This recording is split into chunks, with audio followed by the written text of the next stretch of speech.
Good morning, everyone. We're going to get started.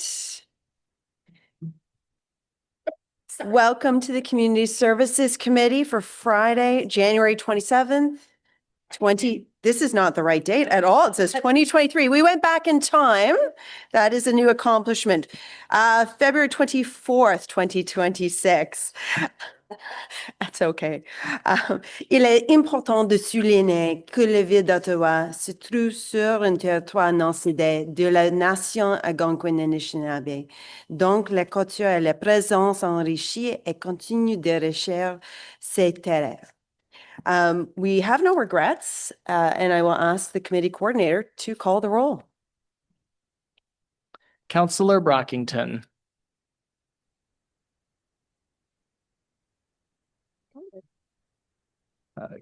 Councillor Brown. Here. Councillor Carr.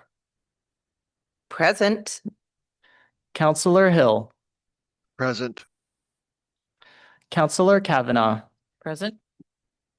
Councillor King. Here. Councillor Lowe. Here. Conseillère Plante. Councillor Troster. Here. Vice Chair Bradley. Here. Chair Dudas. Present. You have quorum, Chair. Thank you very much. We have no declarations of interest mentioned. Confirmation of the minutes for November 25th, 2025. Are those minutes carried? Carried. Right, thank you. We do have a response to inquiry on the stages of the Alexander Community Center renovation and expansion. No one has asked for that to be lifted. So is that item received? Received. Item 5.1 is Community Funding Framework Midterm Review. We don't have a presentation on this. I've received no motions. We do have one speaker, Mackenzie Blackburn. So I'll invite Mackenzie to come. And I understand, Mackenzie, you have some slides you've sent in? Okay, so we'll queue those up.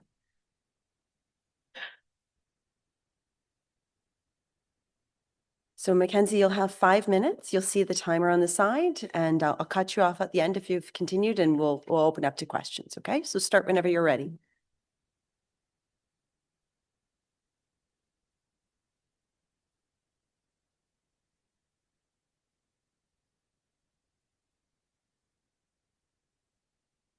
Thank you. All right. Good morning, Chair and committee members. My name is Mackenzie Blackburn, and I'm here with my partner, Ana Perales. We are students at the University of Ottawa, and I'm studying environmental studies, and Ana is studying environmental science. And we're here today to talk about an opportunity to better connect our community that aligns with the objectives of the Community Funding Framework Report. Ottawa has incredible sustainable businesses, community gardens, and green spaces, but the information is often scattered. For the average resident or student, it can be confusing to figure out where to start or how to navigate these sources. Next slide, please. To solve these issues, we built You in Ottawa, a curated interactive web map. We map out local hidden gems from neighborhood thrift shops and repair cafes to accessible transit pathways. By categorizing these spots and adding navigation links, we've created an intuitive tool that makes exploring Ottawa sustainable and affordable, while also being easy and accessible. Next slide, please. We recently presented this web app to the Ottawa community, and their feedback really validated what we're doing. Students told us that they're actively looking for a centralized way to navigate the city affordably and also access sustainable resources. We also have a great group of volunteers who have stepped up, ready to help us expand this platform and build it out so it can reach even more people. Next slide, please. The Community Funding Framework Report strongly aligns with our work. The report highlights the need to support enhanced digital platforms and to build capacity for grassroots initiatives. You in Ottawa is exactly the kind of digital tool that supports these goals by connecting residents directly to community resources. Next slide, please. We are here today because we want to align our work with the city's vision. We're hoping to explore a partnership with city staff. Specifically, we'd love your endorsement to link, if possible, our web map on city community portals, a contact to help us keep public data accurate, and guidance on how a grassroots team like ours can apply for project funding during the next intake to take this platform to the next level. Thank you so much for your time, and that ends my delegation. Thank you so much for coming in. I see you have a question from Conseillère Plante. Hi, yes, thank you. And I might have missed it in your presentation. What inspired you to create this platform? What was the impetus? Well, Anna created this platform, kind of like helping her market it a bit. But for her, we had a climate cafe at our Sustainable Development Center, which is kind of where students come together and talk about sustainable issues. And I brought up that we don't really know about sustainable resources in Ottawa, Right. like where we can find repair cafes or how we can like upcycle our clothes, stuff like that. And so we kind of identified that need, and then Anna was she had some funding or an opportunity where she could build a project and address a community need. And so she created this map, and she didn't really know how she could kind of take it to the next level. So I took a marketing class last semester, and so like, okay, I tried using my marketing skills to kind of take this idea to students who are volunteering and interested in the environment. They validated it. They said they also don't know where sustainable resources are, and they'd like to have like more of a centralized platform. And so now we're kind of figuring out how we can take it to the next step and hopefully collaborate with the city on it to expand it to other community members outside of the University of Ottawa. And are you involved at all with the free store? Yes, actually, yeah. So I'm a volunteer, and I sometimes volunteer with the free store, but I do work with the free store and the manager of the free store as well. Okay, cool. Because my office is like obsessed with the free store, and we're also obsessed with all like the secondhand and consignment stores. So if ever you want to team up on that, because anyway, we have a total hate on for fast fashion. So if ever you want to talk about that or help contribute to those, because we have some amazing consignment stores in Ward 12 that are doing amazing, not just with like high-end stuff, but with affordable as well. So happy to chat with you offline if you want. And thanks for all, this is really cool. Thank you so much. Oh, thank you so much. Thank you. Wonderful. We have another question from Councillor Troster. Hi, thanks for being here. Really impressive initiative. I just wanted to offer a few other suggestions for funding. You might also want to reach out and partner with groups like Ecology Ottawa or like Environment Center. They might have small micro grants. Also, have you heard of Awesome Ottawa? No, I have not. They give away $1,000 a month, no strings attached, to the best project idea. And it seems like you could totally make a pitch to them, and that could give you some seed money. So I'm not sure about city funding opportunities, but I think if you reached out to some of those organizations, it might give you a start. And I look forward to hearing more because this sounds really cool. Thanks so much. Thank you so much. That's very helpful. Thank you, Councillor Troster. Councillor King. I just also wanted to commend you on your amazing efforts. I think that these innovative tools make services and initiatives more accessible to people, especially young people in the city. And so very appreciative of that. Building on Councillor Troster, I just attended, frankly, over the weekend, a wonderful showcase of youth projects that were highlighted and in terms of funding, funds were provided by the Social Planning Council of Ottawa to of $5,000 each. So in a sense, micro grants to assist innovative projects, not unlike what you're bringing to the fore as well. So another suggestion would be looking at the youth initiatives that are supported by the Social Planning Council. But thank you so much for the work that you're doing. It's really that will really make a difference in the lives of many, including our youth, and we're appreciative of hearing about it. Thank you so much, Chair. Thank you for your support. Thank you both for being here. That it sounds so exciting. I really can't wait to see where you go with this next. So you've got a lot of good ideas, and once again, I am excited to see how this thrives and is utilized by students, but also members of the community. So thank you for being here, Mackenzie. Thank you very much. It's my pleasure. Thank you. Right. We have no further delegates, and we have staff here to answer any questions. Does anyone have any questions for staff on this item? Nope, seeing none. Is this item carried? Carried. 5.2, Community Safety and Wellbeing Legislative Review. We do have a presentation by staff, so I'll invite them to come up and get themselves settled.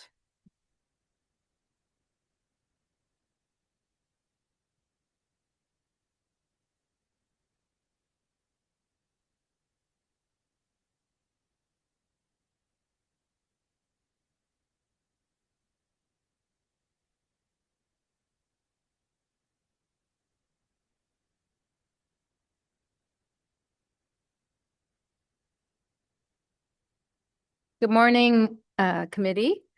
Bonjour et merci de nous donner l'occasion de être ici parmi vous et présenter les rapports devant vous aujourd'hui. I wanted to just set a bit of context before the team launches into presentations on the next couple of reports. So today's reports really do reflect the intentional collaborative work that we're undertaking in community social services to strengthen community well-being, safety, and really drive towards permanent housing outcomes.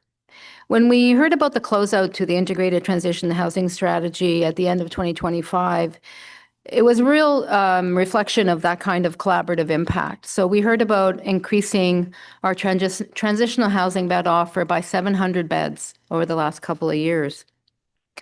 For the first time in 5 years, we have a winter strategy that has 100 available spots every single night in our system.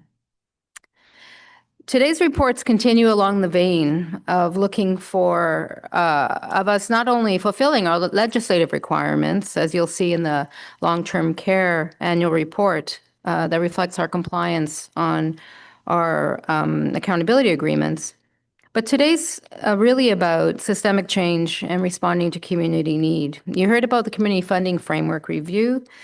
And this funding system it's not just a transactional funding program. This is a foundational system of investment into the important social infrastructure of community nonprofit services in our community.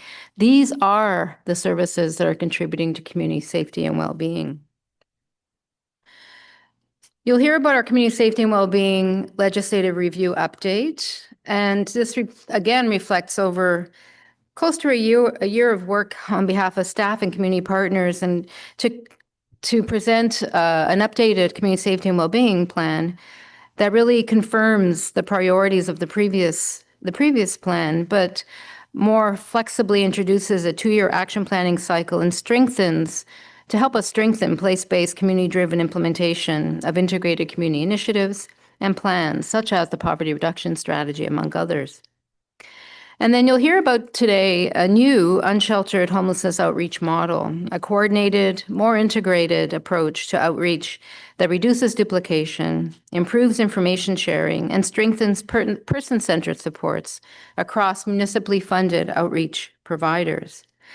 And then if you look ahead to the joint committee that's coming at the end of next month with planning and housing, we're going to be presenting our 10-year housing and homelessness plan refresh, which will represent 18 months of co-development and engagement with community partners and residents. And then in April, we get into action with our family homelessness strategy update and update to local priority rules, which represents important action and action steps moving us forward to addressing really important shelter pressures and housing priorities.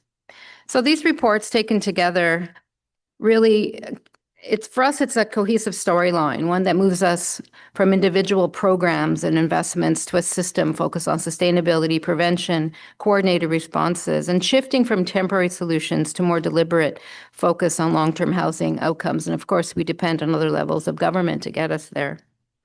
So really, for me, I wanted to extend my sincere thanks to our community and social services teams, our colleagues across the city, community partners, and frontline staff for their dedication and expertise that have shaped this progress that we are proud to present before you today. Je tiens à remercier sincèrement nos équipes dans la direction des services sociaux communautaires, nos collègues de la ville, nos partenaires communautaires et le personnel de première ligne qui nous ont accompagnés à chaque étape. Leur dévouement et leur expertise ont permis les progrès que nous sommes fiers de vous présenter aujourd'hui. With that, I'll turn it over to Sarah Taylor and then later to Cale Brown to lead us through the presentations. Thank you, Clara. Next slide, please. En vertu de la loi de 2019 sur la sécurité communautaire et les services policiers, les municipalités doivent élaborer, adopter et tenir à jour un plan de sécurité et de bien-être dans les collectivités, SBEC. Les municipalités sont tenues par la loi de réviser le plan de SPEC tous les 4 ans. Il est important de noter que la législation exige également que l'examen inclue la consultation avec des personnes ayant une expérience vécue et actuelle des services de santé mentale et de consommation de substances. Les exigences législatives encadrent aussi les aspects suivants: la composition de comités consultifs, la consultation pour élaboration du plan et la publication, surveillance, évaluation et production des rapports. Next slide, please. Since the plan was initially approved by Council in December of 2021, the community safety wellbeing team, community partners, and other sectors have laid a strong foundation to move the priorities forward. The plan really positions the city as a leader in moving from reactive responses to proactive, community-based solutions that improve well-being and strengthen neighborhoods over time. The progress we've made so far, some of it outlined on the slides before you, demonstrate our collective commitment and momentum towards lasting positive change and impact. Some of the highlights include through the poverty reduction strategy, we've supported over 6,000 tax filings, unlocking $30 million in tax benefits through the first year of Council's investment of $150,000 to increase coordination in the community. We've invested an additional $830,000 to strengthen food security agencies. As it relates to mental well-being, Anchor, which launched in August of 2024, within its first year, received 4,464 calls. 92.4% were resolved without police involvement. Overall, the Community Safety Wellbeing Plan and priorities have secured and leveraged over $40 million from all levels of government to advance the priorities. As Clara mentioned, following this report, we'll be presenting another key milestone around the unsheltered homelessness outreach model to better support individuals experiencing homelessness, as well as communities, all aspects of community, businesses, residents, etc. And we're continuing to work in a collective impact way with key partners across the gender-based violence sector, advancing the food security action plan, the financial literacy and empowerment work, as well as youth social development. And these are just some ways that the plan has been and will continue to make a positive impact and change in our community. I'll now hand it over to Sarah Mullen to talk about the review cycle, the findings, and proposed changes to the plan.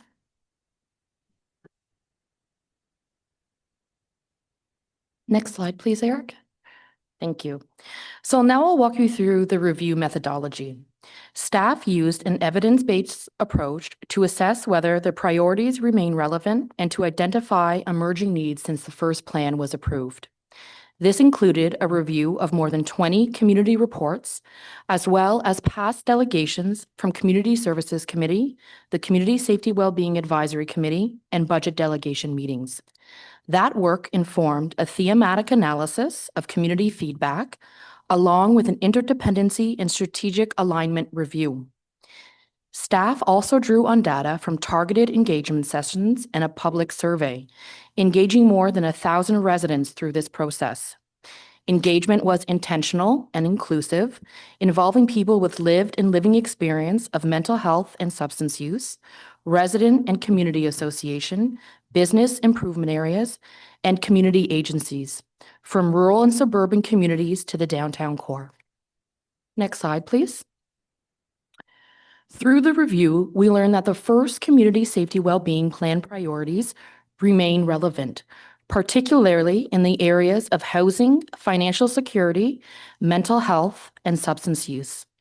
Safety, affordability, and equitable access to services were highlighted as ongoing challenges.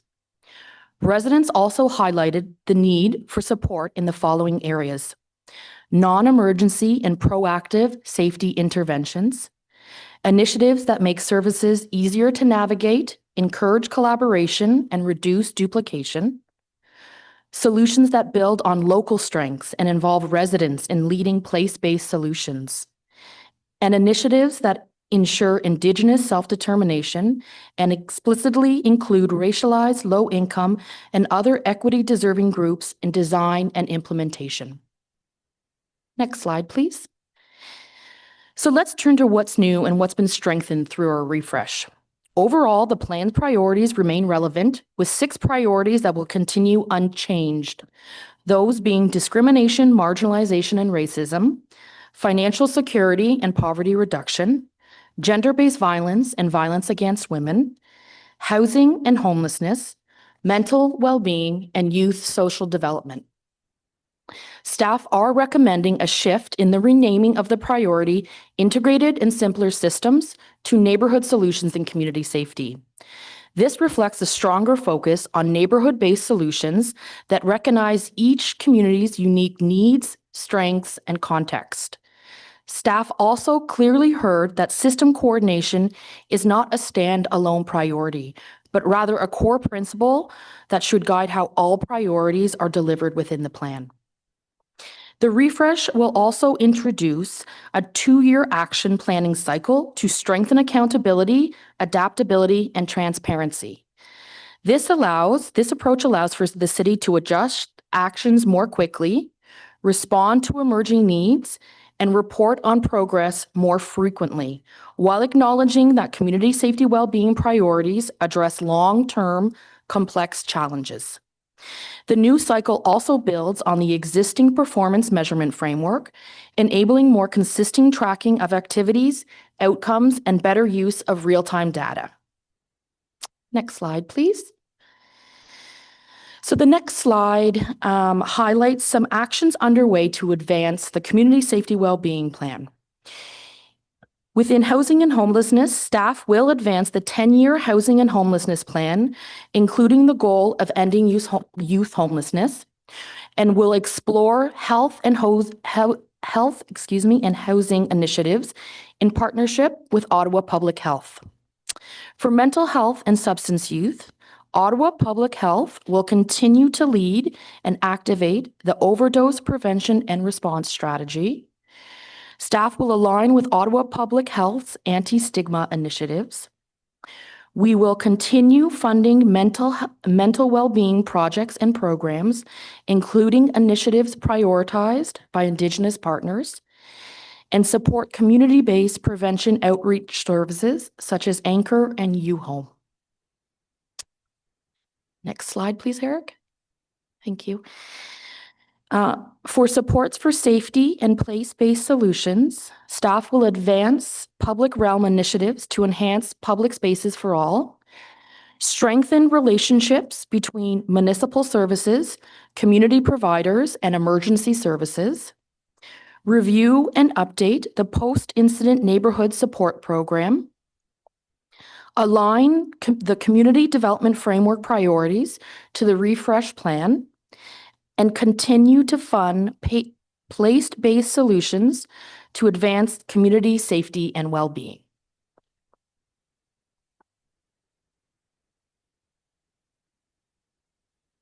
Next slide, please.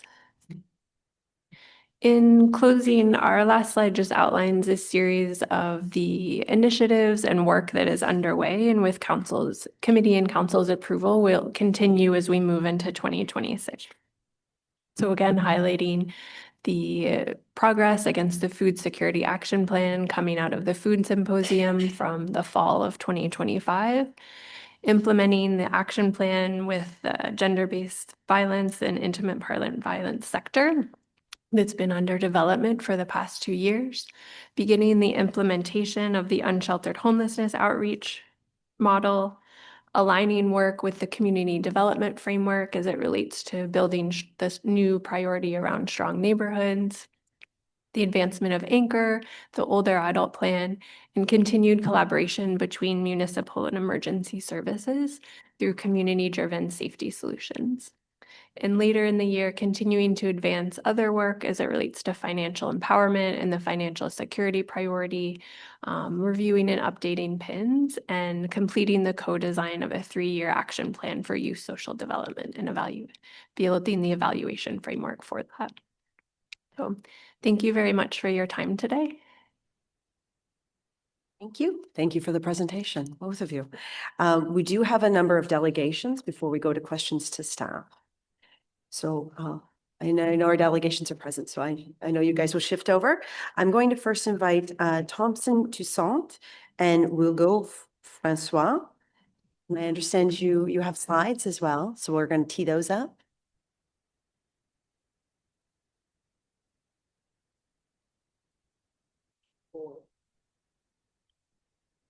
Welcome. So you have 5 minutes and you can start whenever you're ready to go and when the slides are present.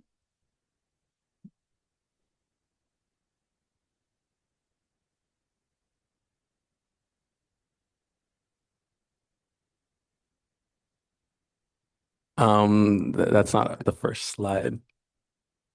Is it? We're just testing you, Oh, okay, making okay. sure you're awake, had enough coffee, you know. Hello and good morning. My name is Rudia Francois, and I'm from Deborah Dine's Family House and Confederation Court Community House. Hello, my name is Thomas Toussaint. I am the Community Support Coordinator at Banff Avenue Community House. Next slide. Our work focuses on children, youth, and families living in Ottawa's priority neighborhoods, communities that often experience higher barriers related to access, safety, and opportunities.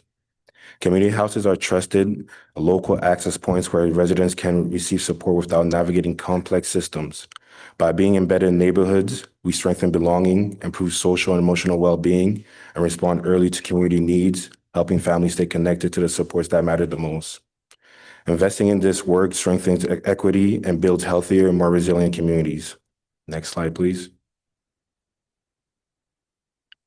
Community youth and support workers are often the first trusted connection for young people and their families. They build relationships, identify needs early, and help residents navigate multiple systems of support. Their consistent presence allows services to be responsive, culturally relevant, and coordinated across schools, families, and community partners. In many cases, they are the key protective factor that keeps youth connected, supported, and engaged. Next slide, please.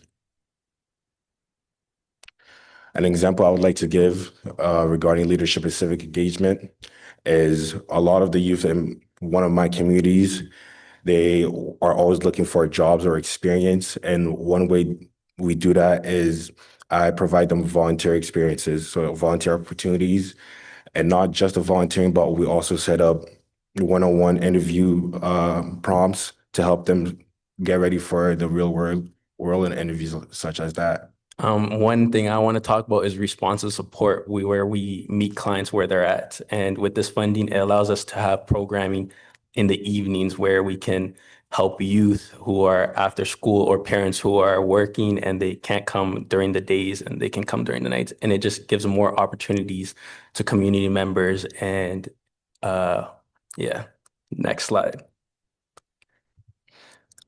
Also, for our social learning programs, we try our best to find recreation programming for them. In my neighborhood at Confederation Court, one thing that's very large is basketball. So we try renting out a gym and get as many youth there participating in playing basketball. And it's not just basketball. There are times if we have other youth who are interested in other sport, we do set up space for them as well. And that also creates time and space for them to meet other youth and build meaningful connections that last a long time as well. And the real life story I want to share is how when you build positive and trusting relationships with community members, it can really make an impact in their life. And I had one youth who was struggling in school. He needed some credits to graduate. And because of the relationship I built with him, he came to me, told me situation, and I helped guide him through co-op. So he got a co-op at our community house. I mentored him and kind of gave him life skills. And I took it a step further by helping him apply for school, post-secondary school, which is something he did not envision for himself. And he is going to be a firefighter. And these are the type of stories we deal with daily at our communities. Next slide, please. So connection is at the heart of community and safety well-being. When residents feel connected to each other, services and trusted spaces, isolation decreases and communities become safer and healthier overall. Community houses strengthen these connections by increasing access to share resources, programs, and opportunities within priority neighborhoods. This work builds trust with residents and allows meaningful collaborations across partners and ensures supports are coordinated rather than fragmented. By caring for one another and working collaboratively, we amplify impact and create sustainable outcomes that align directly with the CSWB priorities, as you see here. Next slide. Sustaining the CSWB funding is critical because our roles in community houses are established access points that residents already trust and rely on. Without continued investments, there is a real risk of service gaps and disruptive relationships and increased pressures on other systems as youth and families lose consistent supports.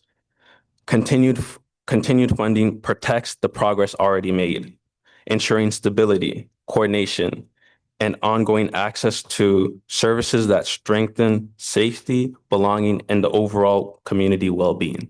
Thank you. And you were perfectly on time. Excellent, excellent. You do have some questions, Councillor Plante? Bonjour, merci d'être là.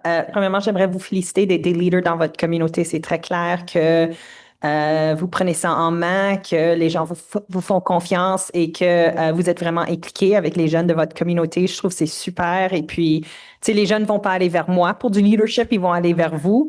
Il y a deux choses. Premièrement, j'aimerais vous inviter à un moment de venir dans mon quartier. Moi, je suis le quartier 12, Rideau-Vanier, où 70% des jeunes vivent sous le seuil de la pauvreté. Alors, ça, c'est des jeunes qui habitent dans notre système de motel et ou des jeunes qui sont évidemment dans des logements sociaux, où j'en ai à peu près 1500 unités dans mon quartier. Mais deux choses qu'on est en train de faire et j'aimerais que vous venez voir vous-même, c'est on ouvre les gyms de 6h à 8h chaque soir. Comme ça, les jeunes peuvent aller jouer dans les gyms. Comme vous dites, ils jouent au basket. Ouais. Souvent, c'est le basket. On voit que c'est plein notre casque là chaque soir. Les jeunes reviennent souvent avec leurs parents ou avec leurs grands-parents. Et ils adorent ça et ça fonctionne très, très bien parce que les jeunes font confiance et les parents font confiance aux écoles. Évidemment, les jeunes sont là pendant la journée, alors pourquoi pas revenir le soir? Et deuxièmement, on est en train de transformer un stationnement dans un terrain de basket. Et on va enlever, je pense, c'est presque 40 places de stationnement. Dan, peux-tu confirmer ces 40 places de stationnement qu'on enlève? C'est ça, c'est exact. OK. Et puis, on va faire un terrain qui va être FIBA et puis 3 autres petits terrains pour les jeunes. Alors, si vous avez du temps, j'aimerais vous inviter à voir comment on fait ça dans mon coin. C'est pas parfait, mais on fait de notre mieux. Et on sait que la prévention, c'est la meilleure façon pour arrêter la tendance qu'on voit maintenant où les gens se trouvent sans abri, où les jeunes vont se virer vers des parcours qui ne devraient pas. Alors, j'aimerais vous féliciter premièrement et oui, je vous invite n'importe quoi à venir voir comment on fait ça au centre-ville. Merci beaucoup. Merci. Merci beaucoup. Councillor Carr. Hi, thank you very much. Thank you for being here today. Proud to be the councillor for Confederation Court. And as well, I know you're not from those areas, but I also have Blair Court and Russell Heights Community House. So I know how valuable these place-based organizations are in the community. I actually, in another life, probably 15 years ago, sat on the board of Blair Court Community House. And so very aware of the fantastic work that gets done, very aware of the needs in the community. I believe that under this new framework, that will actually have, it will be more beneficial for the community houses in terms of having funding for a longer period of time and less time with applications. But we'll verify that certainly with staff during the question period. But I know, specifically when we heard the presentation, we talked about how important that place-based services are. And I see those directly in the community all the time. And so I thank you very much for being here today. You do really, really important work in the communities, particularly you mentioned youth. Excellent. Really appreciate you coming out today and sharing with everyone the important work that you do. Thank you so much. Thank you. Thank you, Councillor Carr. Councillor Brockington. Thank you, Madam Chair, and good morning. Thank you very much for coming down today. It's, I always tell people who are considering delegating before us that is absolutely worthwhile to come down. It's important for members of the committee to hear directly from people who work with some of the most needy residents of our city and explain to us how particular investments have real benefit. And I appreciate that. And I appreciate you actually, deciding to work and serve in these communities, because we need guys like you who are passionate, who are there because you care about the people you work with every day, and you can see that your efforts have results. So thank you very much for your service. As you said, we see investment results, we see care and concern lift people up. We see the presence of community houses that exist in our city are true hubs of the communities that they serve. So my question to you is, what's the key takeaway you would like my colleagues to hear from you today? If you could summarize your presentation down to a sentence or two, what is the request or what is the takeaway you would like to leave with us? In a sentence, I would say just keeping this funding going, like we said before, it shows results, and with this funding, the results will become even bigger, and the impact could not only just go from us directly to one youth, but that can trickle down to others as well as they learn from us and then push that forward as well. Very pleased you're here today. Thank you. Thank you, Councillor. Councillor King. Thank you, Chair, and Councillor Brockington stole my question. So I just really, and frankly, it's really impressive, all the work that you're doing in the community. I really wanted to commend you for it because the list is extensive. As you were saying, access to resources and opportunities, safe, inclusive spaces, system navigation, leadership and civic engagement, responsive support, advocacy, or before us advocating for more resources, food programs, crisis support, and most importantly, in my mind, mentorship, working with the youth and showing them that there are opportunities that they can take advantage of and that they can be quite successful. And so, I think you answered Councillor Brockington's question about the funding. I see the importance of it. Having served also in a past life, not unlike Councillor Carr, on the board of the Rideau Rockcliffe Community Resource Center that runs Carson's House in Carson's Grove. We see the tremendous impact of the work that workers in those houses are doing. So we just wanted you to know that you're seen, you're appreciated, and thank you so much for the investments that you're making in the community. And we hear you in terms of the investments that the city should be continually making in the community houses. Thank you, Chair. Thank you. Thank you, Councillor. Councillor Troster. Hi there. My name's Ariel. I'm the city councillor for Somerset Ward, which includes Centertown. And we have the Door Youth Center, which does incredible work, much like you do. So valuable. My question for you is how much funding do you receive from the city? And do you think it's enough? What could you do with more? This is really the foundation of community development, potential for youth, and also crime prevention. And I know that cities that have massively invested in the kind of work that you do have seen crime rates fall, have seen graduation rates increase. So I'm just curious to see, do you feel like you're fully fulfilling your mission? If you're looking for more resources, what are you looking to do with those resources? I'd love to hear your take on that.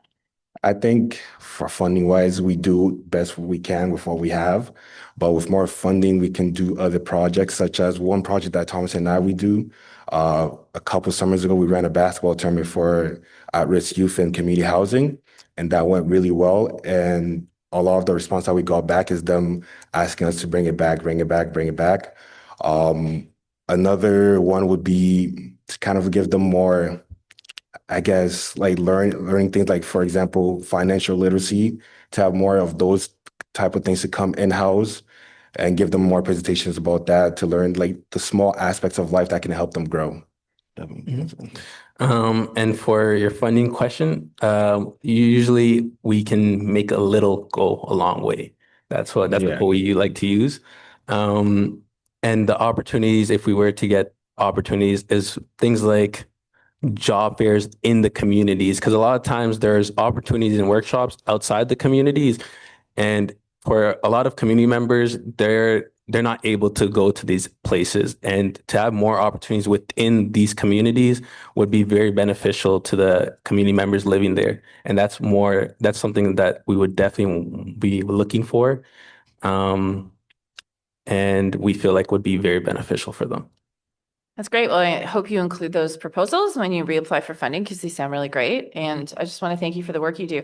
One more question. How long have you been doing this work, and do you feel you make a living wage doing it? For this position, I've been here almost 3 years now, 3 years in April, but I've been working in communities since I was about 16.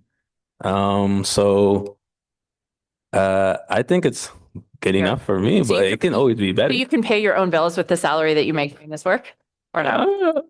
I'm still young, so my bills are not the same as everyone else's, but I get by. You get by. Okay. But it can always be better. You don't need a side hustle to keep doing this work so far. No, I'll just say it can always be. I won't complain with whatever I get. I'm not meaning to put you on the spot. I Yeah, it's just, okay. we hear a lot from workers who do this kind of work in the community, that it's hard work, it's low paid work. So I want to thank you for that. And I think it's really incumbent on the city to help raise the wages and the working conditions in the sector so that folks like you can stay in those jobs and keep helping people. Well, I will advocate for other workers, like other position workers besides like my position. And I think they could definitely deserve more from what they do, because it's very hard sometimes, especially mentally, and the things you deal with. And sometimes people feel like for the work that they do, it's underappreciated. And I feel like their pay should be based off the things that they do, which is there's a lot. It's hard. We had a list up there earlier, so you can see all the things that we do. And yeah, I would also like to add some benefits as well. In this line of work, a lot of our positions, there's no benefits. So I know some staff, they struggle to get that. And when the position is kind of laid out to them, they'll look at, is there any benefits to this? Yeah. Oh, so they have no health benefits in these jobs? No extended health benefits? Okay. Okay. Well, thank you. We need to do better. So I really appreciate all the work you do. Thank you so much for being here and for everything you do. Thank you. Thank you both so much. You got a wide array of questions right there. Thank you for being here, and thank you for inspiring the next generation of leaders. You're doing a phenomenal job. Thank you for your presentation. Thank you. I will call up the next delegates. We have Odette Waitunza and Darlene Cadet from Russell Heights Community House.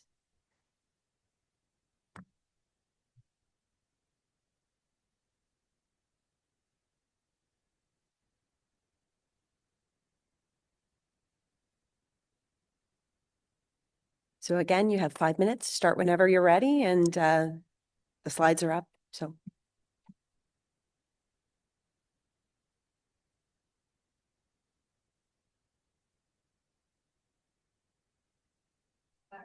Oh, this one is good now. Okay. Good morning, everyone. My name is Odette Waitunza. I'm a family support worker and a food bank coordinator at Russell Heights Community House. I would like to share some of the work I have been doing to support families in my community. Recently, I'll start with my presentation, then I'll go to the slide. Recently, I assisted a woman renew her permanent residence card, which had expired several years ago. She was in abusive marriage and she had a language barrier. Her husband did not want her to renew her permanent residence card. He told her it would cost $650 to renew it, which discouraged her to apply for a renewal. Because her status had expired, her children lost their daycare subsidies. They had to be removed from the daycare. When I spoke with her, I explained that the renewal fee was actually $50. I was able to help her applying and be able to get access to services for her family. In addition to this, I have supported families with ODSP application, housing review application, youth scholarship application for soccer, utility application, and accessing winter jacket. Also, I created a space for women in our community where it gives them the opportunity to learn about other support services and connect with their neighbors, make them feel safe in their neighborhood. Okay, slide 1. Who we support, primarily Black race, newcomer and low-income youth and families. Neighborhood with limited access to recreation, learning spaces, and mental health support. Children and teens managing school pressure, family responsibility, and emotional health needs. Family who rely on for guidance, connection to opportunity and services. Next slide. I'm panicking. I don't have to do this slide.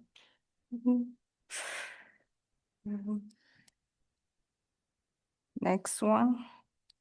So I don't have to. Okay, they told me I don't have to do this slide. Sorry, I'm panicking. This is my first day to do this thing. So you're next. Is that on? All right. Good morning, everyone. My name is Darlindsay Cadet, and I work as a child and youth coordinator and also as a community safety wellbeing staff member. I'm standing here today because someone once, hold on.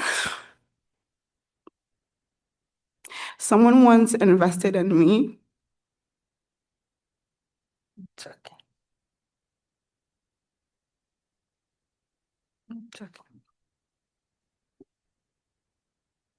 Sorry, guys. I didn't think I was going to be emotional. Don't worry about it. Take your time.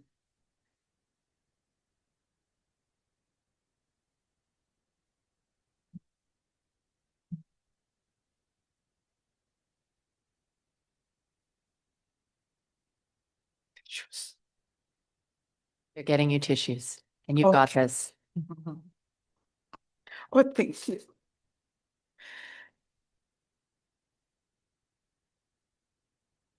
All right, can I just start over? Okay, so my name is Darlindsay Cadet, and I work as a child and youth coordinator and a community safety wellbeing staff. I'm standing here because someone once invested in me. And what we're able to do today is possible through your support and the community safety wellbeing funding. Thank you for being here and thank you for taking the time to listen to us. I don't just work in this community. I grew up here at Russell Heights Community Center.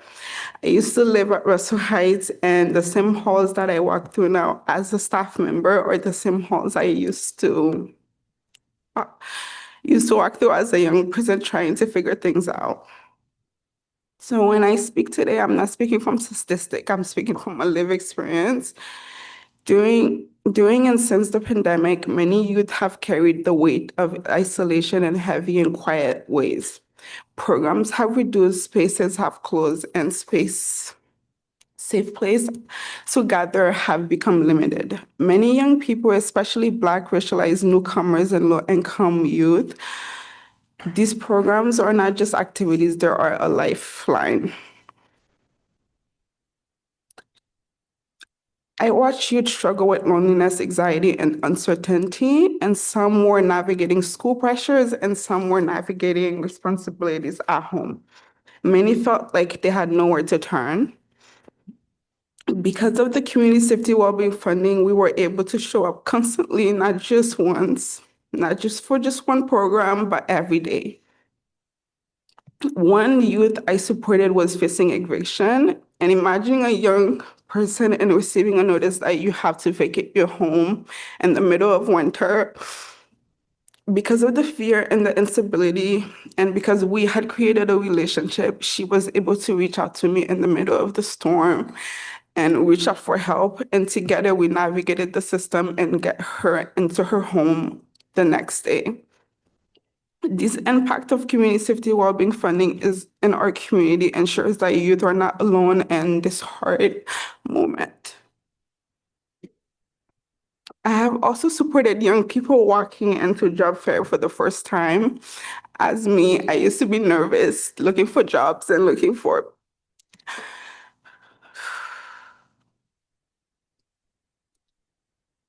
also doubting themselves.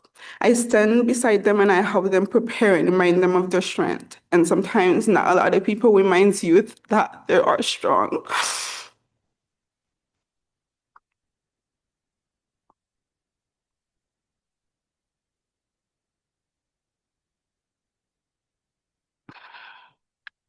Our community also has experienced a lot of loss and grievance throughout the years.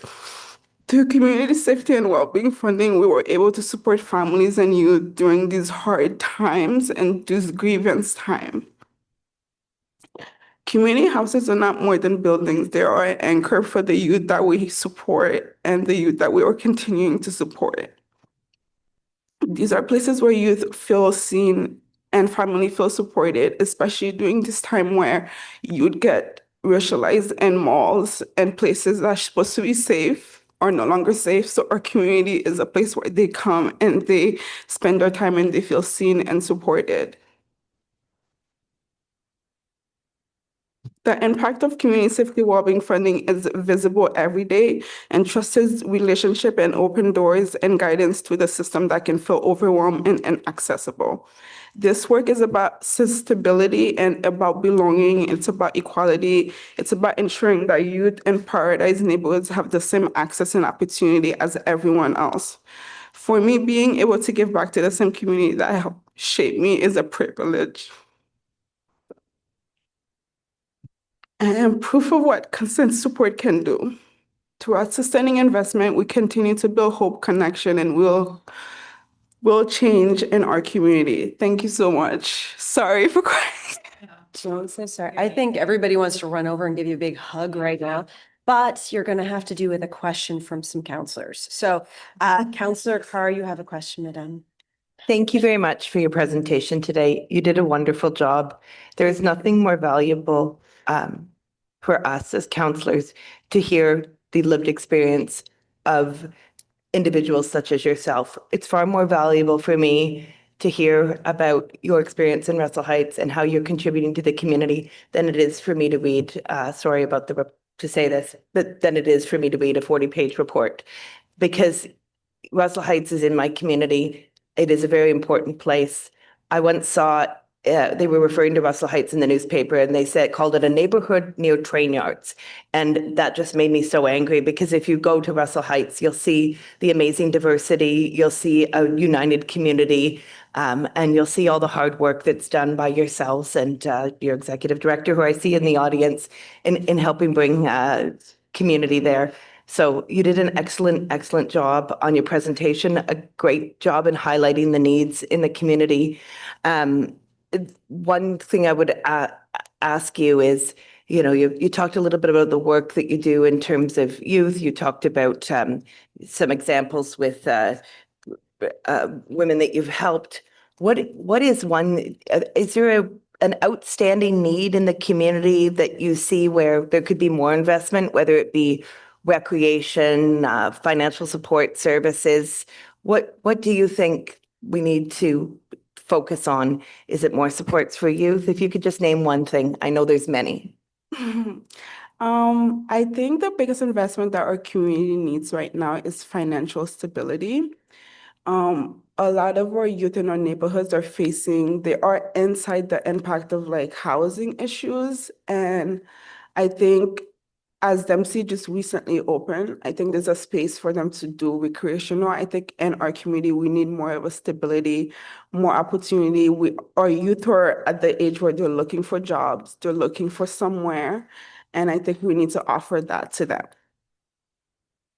Okay, that's excellent. Thank you very much. And yes, I'm very glad Dempsey has reopened. 4 years was way too long to close a facility near a community that requires support. But thank you so much. You both did an excellent job today. I'm very happy to Thank you. heard your presentation. Thank you, Councillor Carr. Councillor Plant. Yes, hi. Thank you so much for your presentation. We come from very different backgrounds, but like you, someone took a chance on me when I was no one. And when, I also didn't have parents who had any connections and someone took a chance on me. That's how I ended up here in Ottawa. And I understood very viscerally that part of your story. And I just want to thank you for sharing it, because people don't realize how that kind of mentorship, or that kind of, when they see that little spark in you or that opportunity in you, that what it can mean. And I just wanted to, alongside our friends back there, I wanted to invite you to come and talk to the youth in my community. I think they would very much benefit from hearing your story and your personal story. I do this a lot. There's no cameras, there's no video. It's just, a candid conversation among other youth leaders.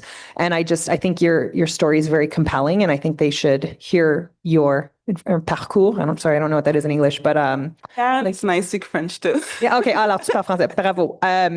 Alors, je pense que c'est très francophone aussi dans mon quartier. Alors, si tu as l'opportunité de leur parler dans leur langue maternelle, ils vont vraiment bénéficier aussi, parce que il y en a aussi qui viennent des pays, comme Burundi ou Congo, où c'est pas nécessairement stable.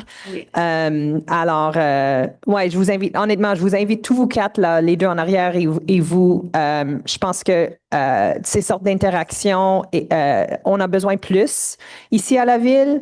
Je pense qu'on est souvent isolés dans nos communautés respectives. Alors, si vous voulez venir n'importe quand, je vous accueille à bras ouverts. Merci beaucoup. Merci beaucoup. Councillor Kavanagh. Thank you, Chair.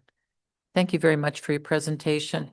I just wanted to assure you that what you're doing is important, and it's as important as what paramedics do, firefighters do, first responders do, because you're there, and I'm just blown away. And we need you. We need people like you in this city.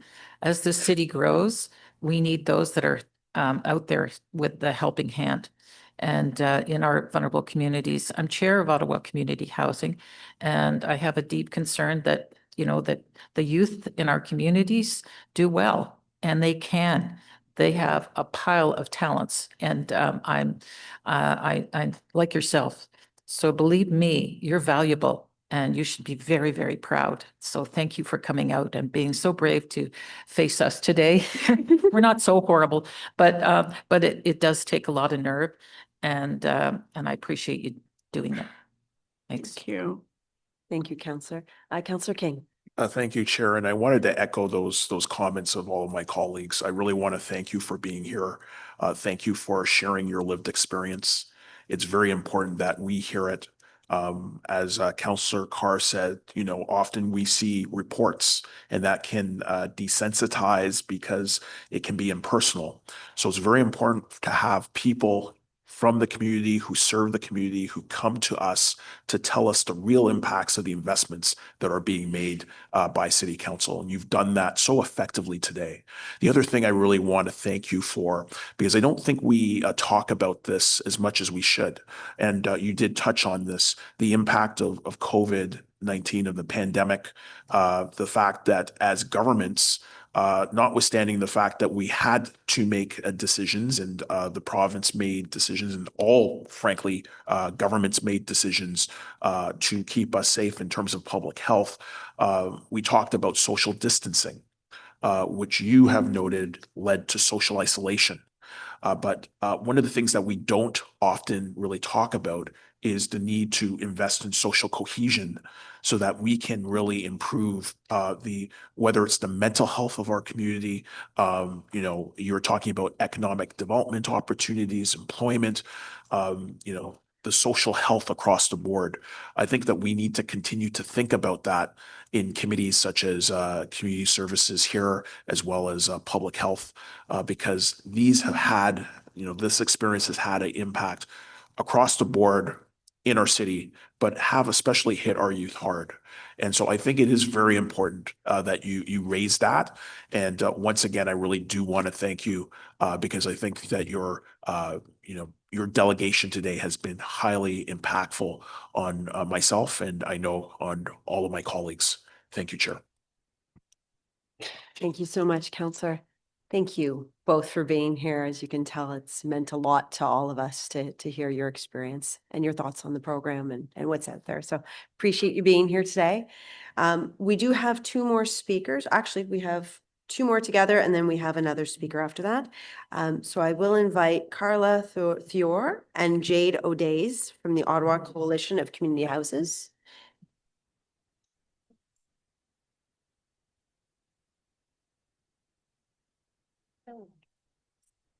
And I believe you also have slides as well. Oh, that's no problem. We're happy to have you. Is sick. So the flu finally got her. Well, please thank her for not being here to expose us to the flu. I've been dodging that thing for a while. Wonderful. So you're ready to start whenever. All right, I am ready. So I do have a lot of slides today. So some I might just skip through. So if I say next slide, then we're just gonna skip through it. Good morning. So thank you for allowing the time to speak today. I'm here on behalf of the Coalition of Community Houses, representing 16 community houses across Ottawa. And I want to take a moment to express appreciation for the plan and the direction, as well as a well-consulted refresh. Next slide, please. So the 3-year funding has since been extended, which started in 2022. So 6 community houses were successful in receiving the funding. And then since then, 6 more community houses have received 3-year project funding through a similar project model. Okay. Next slide, please.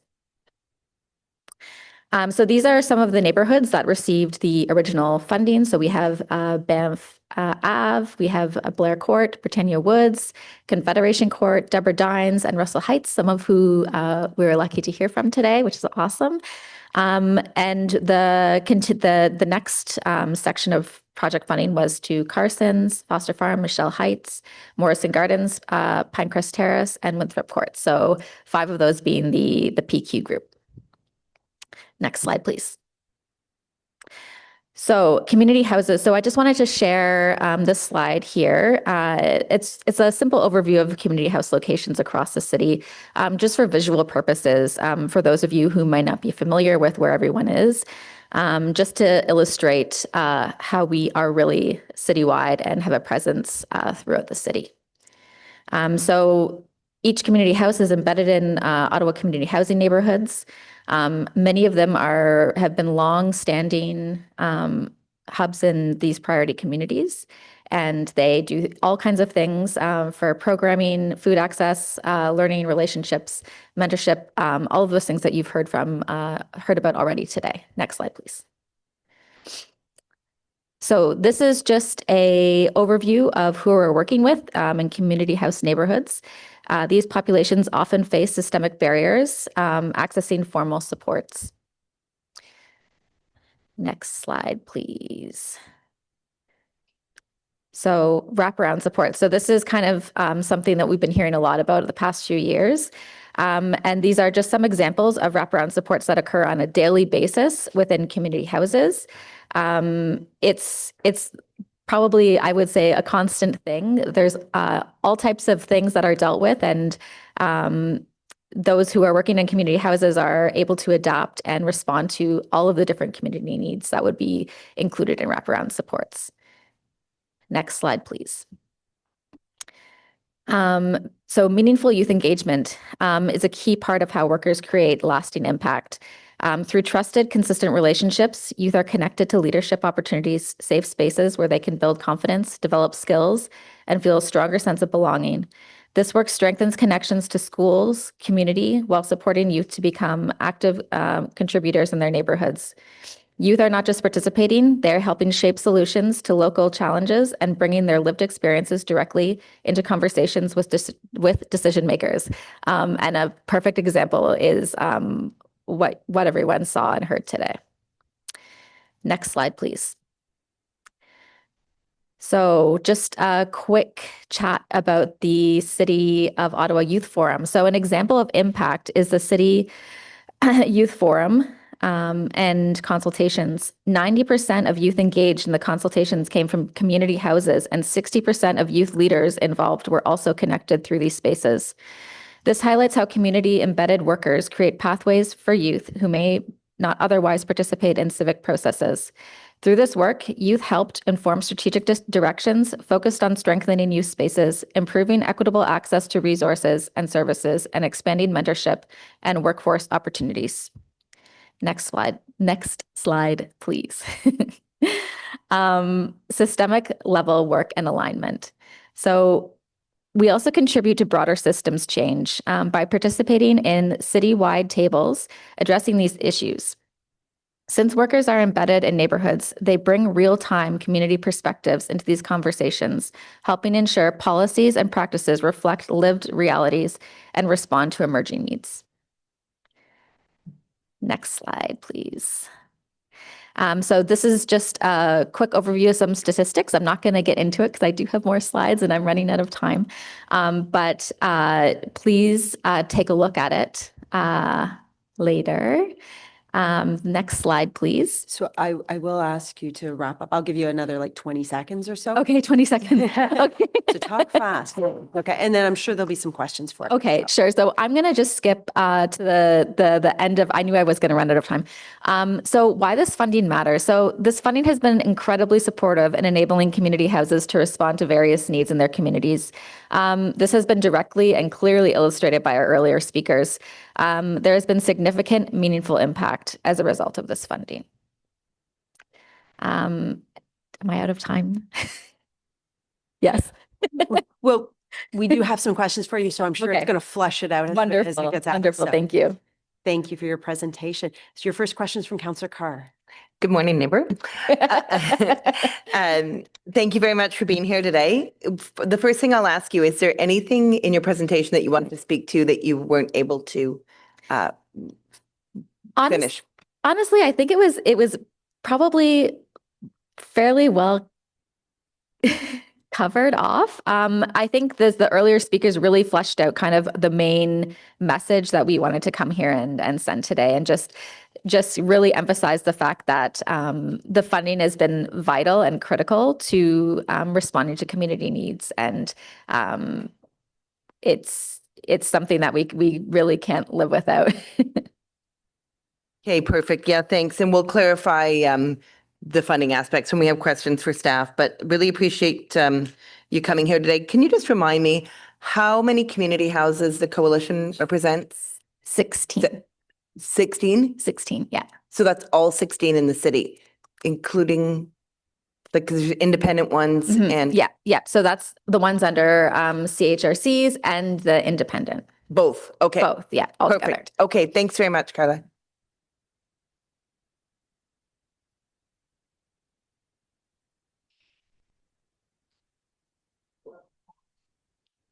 He's being asked a question. I got to, sorry. Councillor Kavanaugh. Yeah, thank you, Chair. And thank you very much for coming out and showing us the numbers. I really appreciate it. Britannia Woods, of course, I'm very familiar with, and all the marvelous work that Mohammed Sofa and his team are doing there. And it's beyond just basic programs. It's counseling and that really reach out to youth and their families.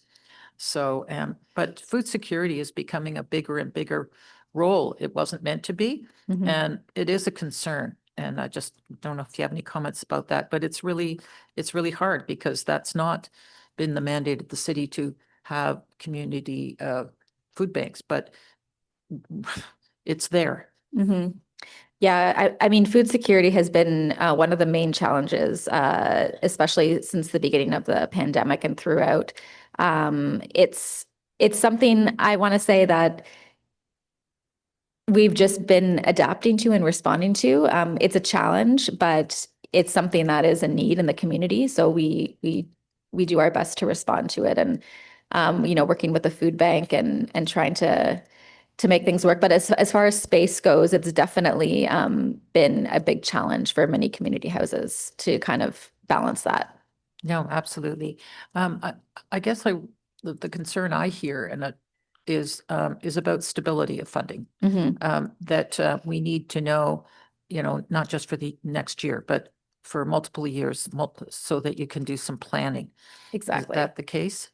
Oh, of course. Yeah. That's I think the reality across the board for all community houses as far as, going contract to contract for staff, for funding for the community house, for everything. When we received the 3-year funding, that was magical because that period of funding wasn't as common as maybe, year to year.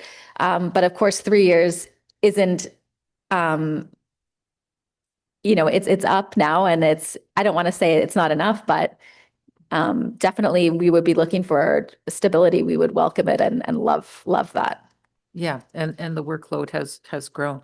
Now, I appreciate it. And of course, we depend on provincial help and sometimes federal help. So it makes it difficult for the municipal level, but I appreciate that we need to keep that funding stable. Yes, of course. Thank you. Thank you, Councillor. Councillor Brockington. Thank you, Madam Chair, and thank you for your delegation. It's appreciated. I'm afraid to not intervene and jump in and let you go without holding the city accountable for the funding that is provided to family houses, because I think we need to have that conversation today. Can you talk to the funding that the city is providing family houses? What are annual increases like over the last, I don't expect you to recite year after year, but if we talk just within the decade, what are some of the monetary or the percentage increases that you're seeing coming from the city?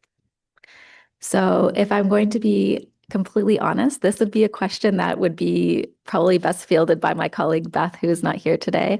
But, I'm going to say, of course, and I think that my response here is not going to be a shock that it's never enough as far as what's required, especially with the demand that's been, increasing. I know that we've seen stress everywhere throughout the city as far as needing services, and community houses are no exception. Luckily we have amazing people that are very passionate and will do the work, but we always worry about burnout and, what is the breaking point for that? Because it is challenging work. It's very difficult. It takes a lot of skill. And, I think it would be beneficial to have the financial aspect represent that as well.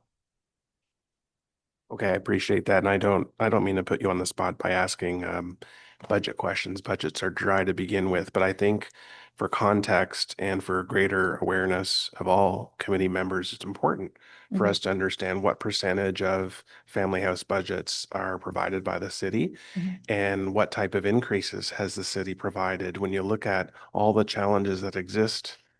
And we've just heard from delegates previous to you, the immediate impact every dollar has in the community. So perhaps that will be a follow-up for me after the meeting, but appreciate your delegation here today. Thank you. Absolutely. Thank you. I'll be happy to provide that information on follow-up. Thanks so much. Thank you, Councillor. Thank you so much for being here. Thank you to all the delegates. I'm now going to invite staff back. You're welcome to stay where you are or find seats in the middle, but I do think there's probably some questions for you. Do councillors have any questions? No? Oh, lots of questions. That's what I heard. So we'll let you get settled. All right.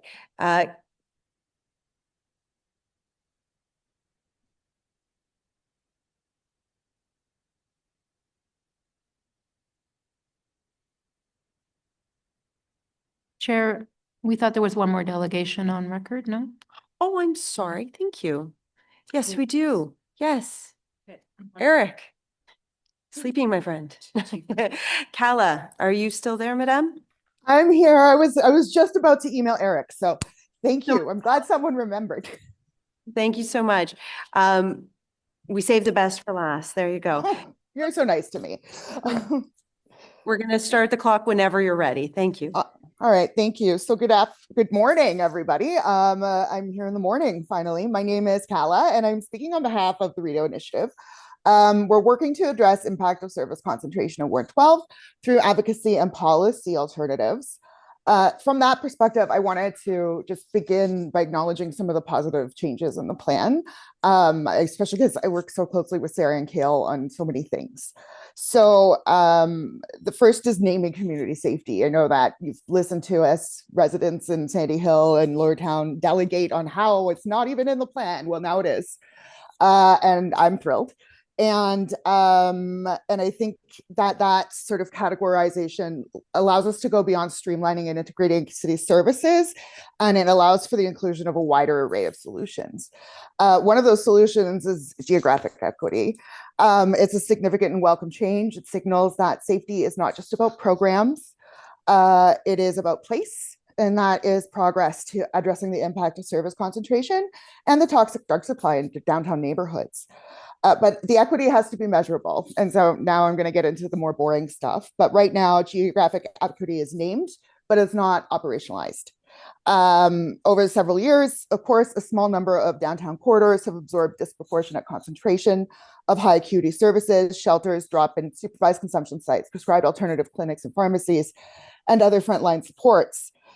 When services cluster without distribution planning, there are cumulative effects. Emergency response demand concentrates, secondary markets concentrate, exploitation concentrates, and public disorder concentrates. That affects housed residents, people with lived experience, service providers, and businesses. There is also an important intersection between gender-based violence priority and the mental health priority, particularly as it relates to substance use disorder. The impact of the toxic drug supply and service concentration is not uniform. It's different for women and two LGBTQIA plus people than it is for cisgender straight men. It's different for racialized and Indigenous people than it is for white people. When IQD services cluster in small corridors, exploitation and violence cluster as well.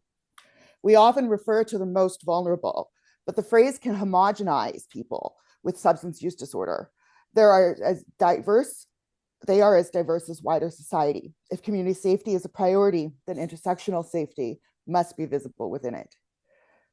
So geographic inequity is not theoretical, it's spatial and it's measurable. As such, the CSWB framework needs to include mapping of high acuity service density by ward, integrated neighborhood level data across HIFIS, shelters, OPS, bylaw, and public health, thresholds that flag cumulative burden, and or an equity index that helps decision makers identify disparity before it escalates. If we're serious about geographic equity, we must measure concentration and its impacts. I also want to address the Downtown Safety Outreach Partnership. Coordination through DSOP is a constructive step. Centralization is necessary. I understand that centralization is occurring through the Unsheltered Homelessness Outreach Plan, which is a welcome shift to a coordinated and systems level outreach response across the city. But the performance framework emphasizes service user process indicators. There are no KPIs measuring impact on businesses, impact on surrounding residents, reduction in concentrated emergency response demand, or neighborhood level stabilization. A DSOP and a UHOP, I think I heard Sarah say, becomes more efficient at responding, but does not reduce cumulative burden in high density corridors, we will have improved process without improving equity. Community safety must apply to everyone, and equity must include distribution. Another important consideration is that people should be able to access services in their home communities. Currently, people accessing transitional housing in Alta Vista still have to come downtown for services. Currently, people accessing people who lose their housing in Canada have to come downtown to access shelter. That type of displacement removes people from their neighbors, their friends, their communities. Concentration in a small downtown radius is not inevitable. It is the result of planning choices. The CSWB plan is the right place to correct that.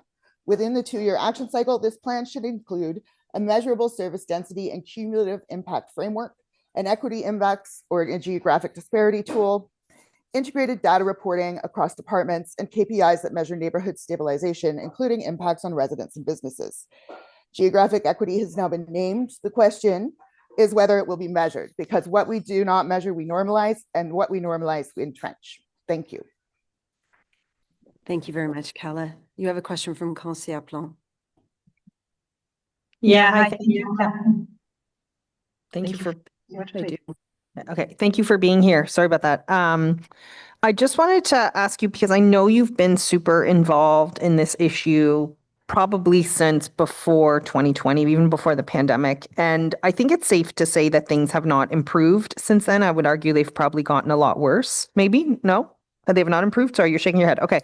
No improvement. I mean, there's been improvement in systems, but not improvement on the street. So broadly, 2 or 3 things, if you could speak to someone with a magic wand, what would be 2 or 3 things that could improve things right now, right away? Opening shelters in every ward, small shelters that are hostel-based, that give people an opportunity to learn how to do executive functioning, and do community level sort of, and build community among themselves, would be one thing. I mean, if the shelter is opened all day, that would be great too, giving some people a place to go. Everybody's always asking me, where are they supposed to go? I'm like, well, you know, if we had actual services available all day, because day programs have to cycle people in and out. But somewhere like Cornerstone actually lets people stay. You get a bed at Cornerstone, you get to stay at Cornerstone, right? If you have to be there, I think at 3 a.m. for bed checks. And if you're not there, then you lose your bed. All the other shelters, it's first come, first serve every day, as far as I know.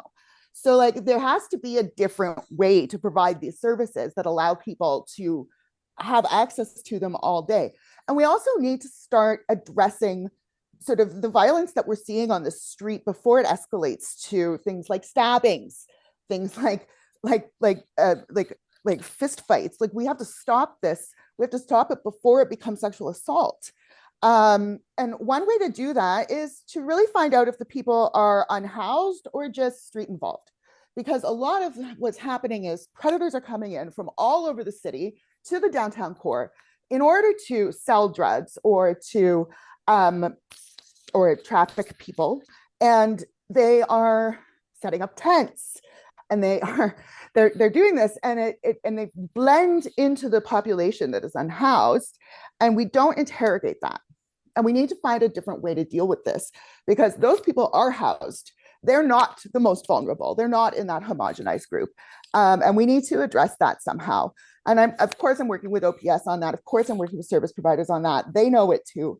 It's just a matter of really finding sort of the right way to do it without causing harm to people who are truly vulnerable.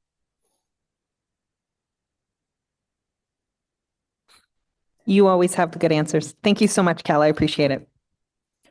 Thank you, Councillor Blunt. Thank you, Councillor. Thank you, Kala. Yeah, appreciate it. All right, now we are on to questions to staff.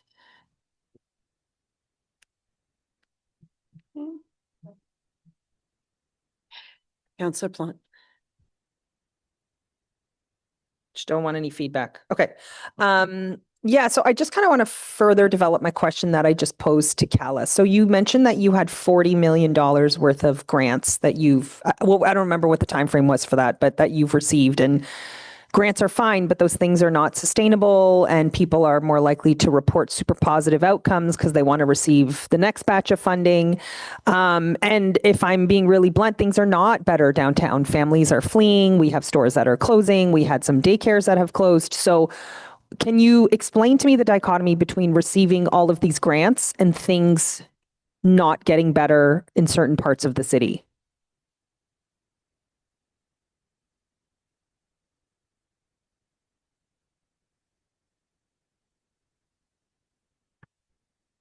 Thank you for the question.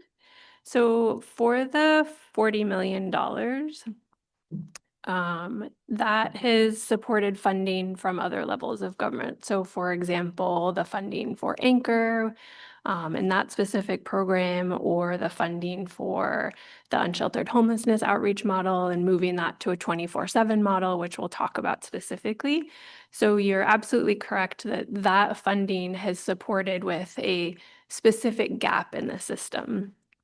and is targeting one aspect of the complexity of what you're seeing downtown in terms of the intersectionality of financial instability, housing affordability, mental health, the toxic drug crisis, safety kind of conflating together. And so unfortunately, those programs themselves aren't enough and aren't sufficient and haven't had enough time to actually drive the systems change, which you're looking for to demonstrate some of that measurable immediate impact. We believe that through our continued partnership and work, that through things like within the unsheltered homelessness outreach model, where we're looking to ensure there's aligned governance between different programs and projects, so we're not duplicating the use of resources, but working more effectively with police, paramedics, community providers, that we'll be able to provide more clear data around outcome measurement in a very visible and transparent way to the community, while also creating a structure where there's two-way dialogue, where we can talk about where we are seeing improvement and where we continue to have challenges. So I think where I'm having a lot of trouble, and I'm isolated. Sorry, guys, I'm not talking about youth here. I'm talking about adult programs. I think where I'm having a lot of trouble understanding is I hear constantly from service providers about, and you guys, about what the great work they are doing, and reports are written, and surveys are done, and the downtown is suffering. It is absolutely suffering. We had a murder at the Rideau Center on Tuesday. The Rideau Center has about $4 million of private security circulating at any given moment. And that really worries me. I want people to take our public transit. I want people to come downtown. I want people to want to live here, especially families. And so I'm hearing what you're saying. I'm not really seeing the tangible difference in the community.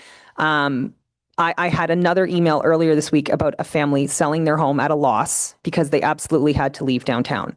So I don't know what to tell you. I definitely don't think things are, $40 million sounds great, and I'm sure it makes for nice reporting, but it doesn't seem to be trickling down to where we live. But if I'm wrong, please let me know.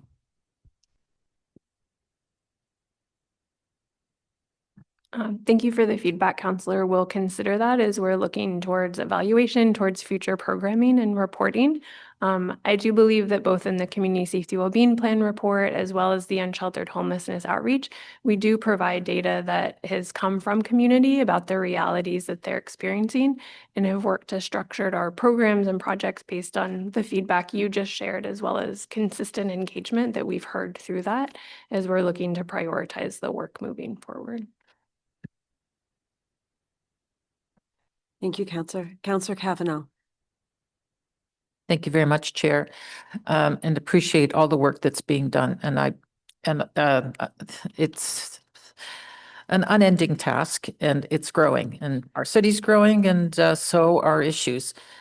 So I appreciate that this is complex.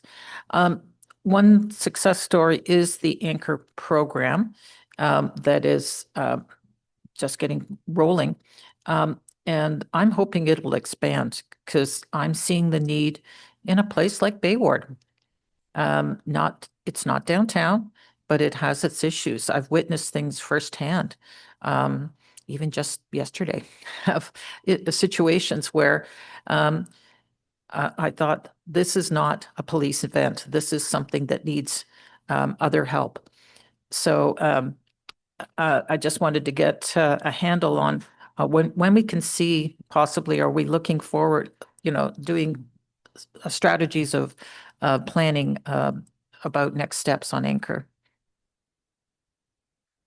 Thank you for the question through the chair. So we're very fortunate that through the 2026 budget, Council allocated an additional $700,000 to expand Anchor this year. We're continuing to work with the Guiding Council around the neighborhood selection, as well as then understanding what's operationally viable within that budget. And we hope to have more information, and we'll share that as soon as possible.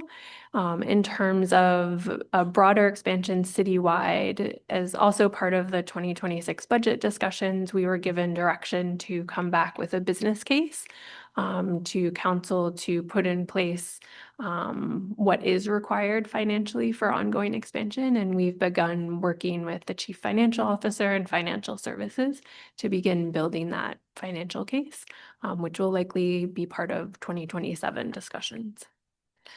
I appreciate that. One of the programs that's been a success story in Bay Ward that I've seen up close, this is for youth, is the Neighborhood Ambassador Program. And I see it's mentioned in the report. I just wanted to get confirmation that we're going to see continuation. It's a partnership with BGC, formerly Boys and Girls Canada. And we have that right in our community. And I just want to know if this is going to continue. Thank you again for the question. So the Neighborhood Ambassadors Program, as you mentioned, is currently funded through a 3-year grant federally through Public Safety Canada called the Building Safer Communities Fund. That grant ends in March of 2027. And unfortunately, we haven't heard from the federal government if there will be new application for call for proposals or they'll extend it. So at this point in time, we are working with the agencies on the program closeout, because we don't have another a transition source internally.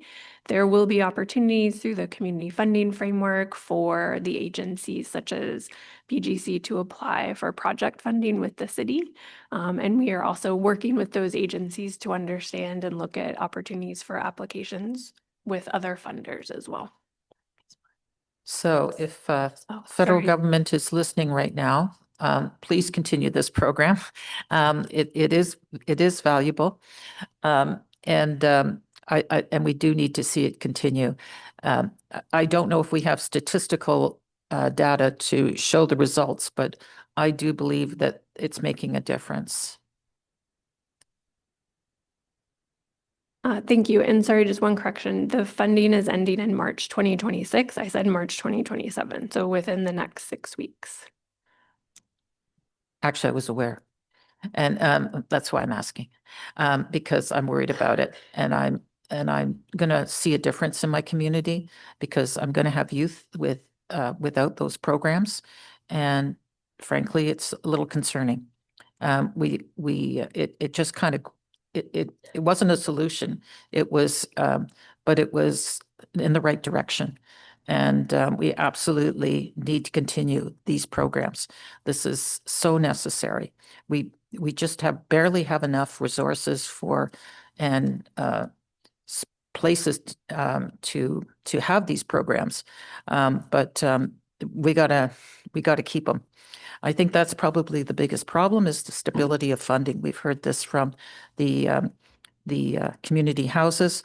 They have to know what they're going to get so they can make plans, multi-year plans. And I certainly hear that from Britannia Woods and the other community houses that stability is super important to plan. We all need planning opportunities. And as chair of Ottawa Community Housing, I get an opportunity to see across the city, and I see the difference it makes. So these are super, super important, and appreciate the work that's being done.